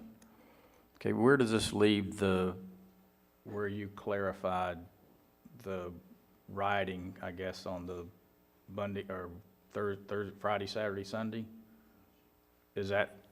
Those are just minutes, honestly. They don't affect the ordinance at all, but it was just a clarification because it was brought up. Okay, all right, okay. All right, any further discussion on this? Only one comment. Okay. Quick. Are we clear, Gabriel, on what we're wanting to do? Yes, sir. I was just going to ask, does that include making the driveway aprons? No, sir, he's gonna have to pave the driveways going in, that's part of it. So- Okay, and he's agreed to do that this morning, so I think that's fine, just the interior stuff.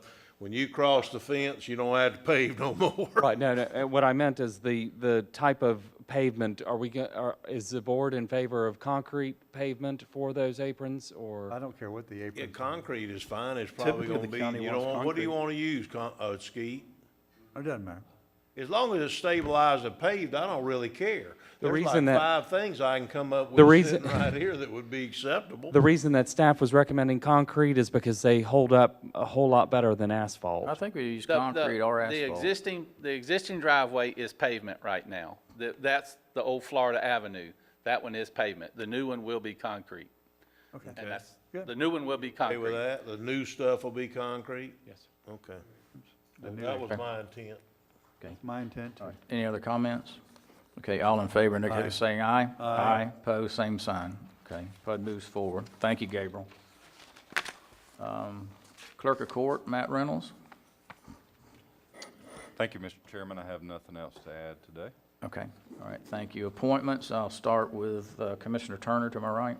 Okay, first I'd like to appoint Dr. Marlene Wallenberg to the Better Place Plan Oversight Committee. That's a District 3 appointment. Then I'd like to nominate Gary Gresham to the electrical contractor on the Contractors Building Trades Board. I think that would have to be a nomination. I second I'll say that. We'll fight over it. Okay, we got a motion. We got 2 seconds. From Commissioner Turner, 2 seconds by the other 2 commissioners. Okay, any discussion? Okay, all in favor indicate by saying aye. Aye. Opposed, same sign. I'd also like to nominate Michael Curtis to the air conditioning position on that board. That a motion? Second. Okay, I got a motion by Commissioner Turner and a second by Commissioner Rawls. Any further discussion? Seeing none, all in favor indicate by saying aye. Aye. Opposed, same sign.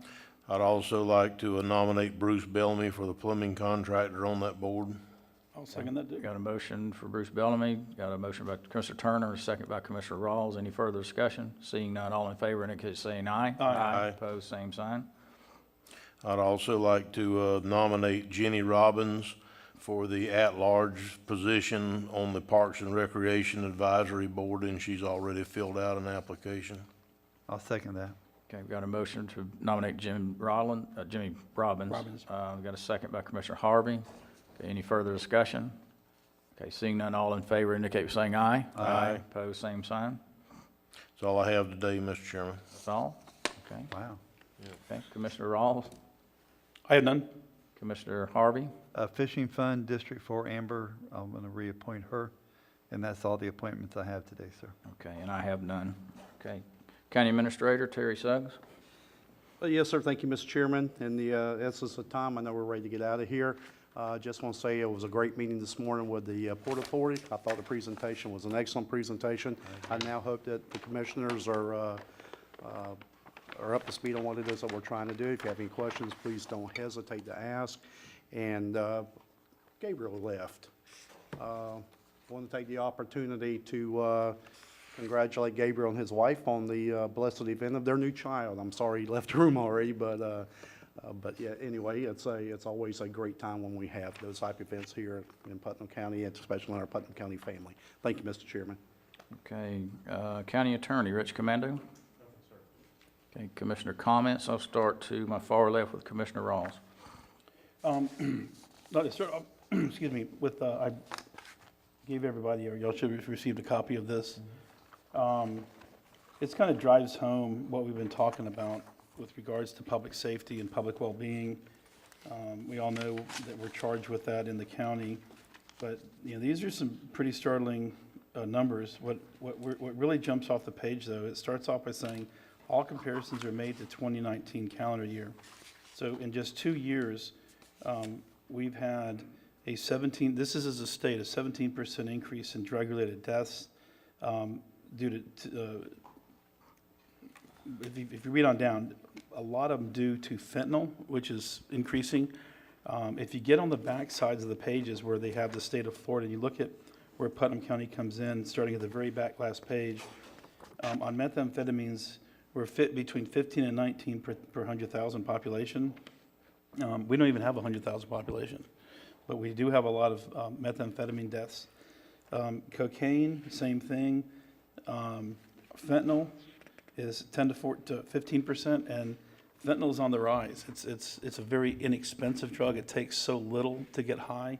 And when I asked the other day at the meeting why it was so attractive, they said it was because it took so little. And what happens is the person enjoys the high so much that they want to try it again, but get a more desirable result, I guess, and they do a little more. Next thing you know, they're beyond salvation. So I just wanted to bring this to your attention. It's one of the things that the Public Safety Coordinating Council is looking at now, trying to figure out, we have a problem in our county, but what we don't have in our county is a brick and mortar solution to help folks that do want to get off these substances. One of the things we discussed today was trying to get away from the, what's the word I'm looking for? When you talk bad about somebody that has an issue. Help me out here, Sarah, you were, what? Stigma. Stigma, there we go, yes. So the destigmatization of substance abuse and mental health in Putnam County, and trying to get employers on board the fact that this is part of our community, it's part of our fellow citizens, right, wrong, or indifferent. So I would encourage us to, in 22, start making greater strides to try to be part of the solution, because the problem is not going to reduce itself. We do need to be able to get people help as soon as possible. Are we meeting? Okay. Are we having a second meeting this year or no?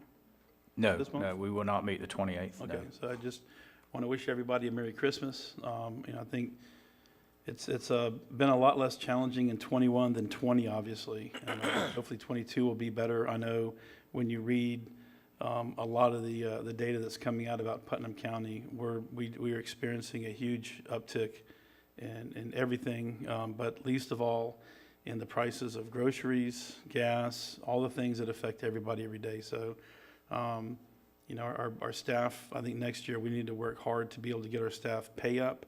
One of the things that I'm realizing now in my business is that if you're not able to pay more money to attract talent, you're just not going to have any employees. And we do have a lot of talented folks that work for us, but we need to get their pay up because they're really being hit hard with the inflation that we're seeing. There's nothing that indicates the inflation is transitory anymore. Now they're saying that it's here to stay. So that being the case, we've got a lot of people that I think we owe it to take a look at raising revenues somehow, some way, somewhere to be able to increase their pay. When I was having a conversation with Mr. Troxel, he indicated that 70% of our public works folks are going to be at $11 an hour next year. And that dog just won't hunt. And then next year is going to be even worse than this year. So, Okay. thank you. All right, thank you, Jeff. Commissioner Harvey? Thank you, Mr. Chairman. Do want to thank all the communities in Putnam County. They've put on great Christmas events, and we've attended almost every one of them. Crescent City, Willaca, and Willaca was last weekend. We had a great time at their parade. And then Saturday night at our lake, we had a boat parade, a lighted boat parade. And today, Lee Conley House picked up a whole truckload of canned goods and presents for boys and girls from the Interlaken Parade and the boat parade. It's just a wonderful thing to get out in our community and see all the good people that are on the side of the road. And if you don't think Commissioner Pickens is popular in South Putnam, ride with him. I don't even think they knew who I was down there. They were all, hello, Mr. Pickens. Probably they hello." could see you behind all the equipment. But I do want to wish everybody a Merry Christmas and again, thank our staff for the tremendous year that we went through last year, and Happy New Year, and we look forward to 2022. Thank you, Mr. Chairman. Thank you, Commissioner Harvey. Commissioner Turner? Yes. Mr. Suggs, so we have a very quick update on the GP sale, where we're at. The latest information is I've signed all the documentation that was required by GP, and we've reached out to them to make sure that everything is fine. Excuse me, my voice just went. Make sure that everything is fine, and that we'll just move through the process. Have we hired land yet? And we've started our due diligence process. So we have hired land to go in and do the environmental study? We've had them hired. somebody? We're waiting to make sure that we've got consent to go ahead and move on to the property. GP's also supplying us some information as well on environmental studies. Okay. I was just didn't want them, I understood that they had the opportunity to do it during this time frame, but I don't know if they'd have the opportunity to do it during a later time frame, or what kind of money we were talking about if we went ahead and let them start the phase one. So I just don't want to get it outside of our 60 days and not do that if it's not a tremendous amount of money to start the phase one or something. So maybe we could look at that. Is our redistricting official now? I saw a map in the paper the other day, and it basically said that, if I read it right, that it's official and that all we've got to do is file a copy if we haven't already, and we're done. So is the new map now official? I believe everything is official. We've got to do some housekeeping. We've got to do the minutes here today. We've got to get those certified, and there's a couple things we need to do. We've had to advertise it in the newspaper, and all that stuff is being done. I think there's an ad in last week's newspaper. I think there's one in this week's newspaper. All that information gets sent to the Tallahassee. So you think unless we have an appeal or something weird, we're done with the As far as I can tell, yes, sir. Okay, thank you.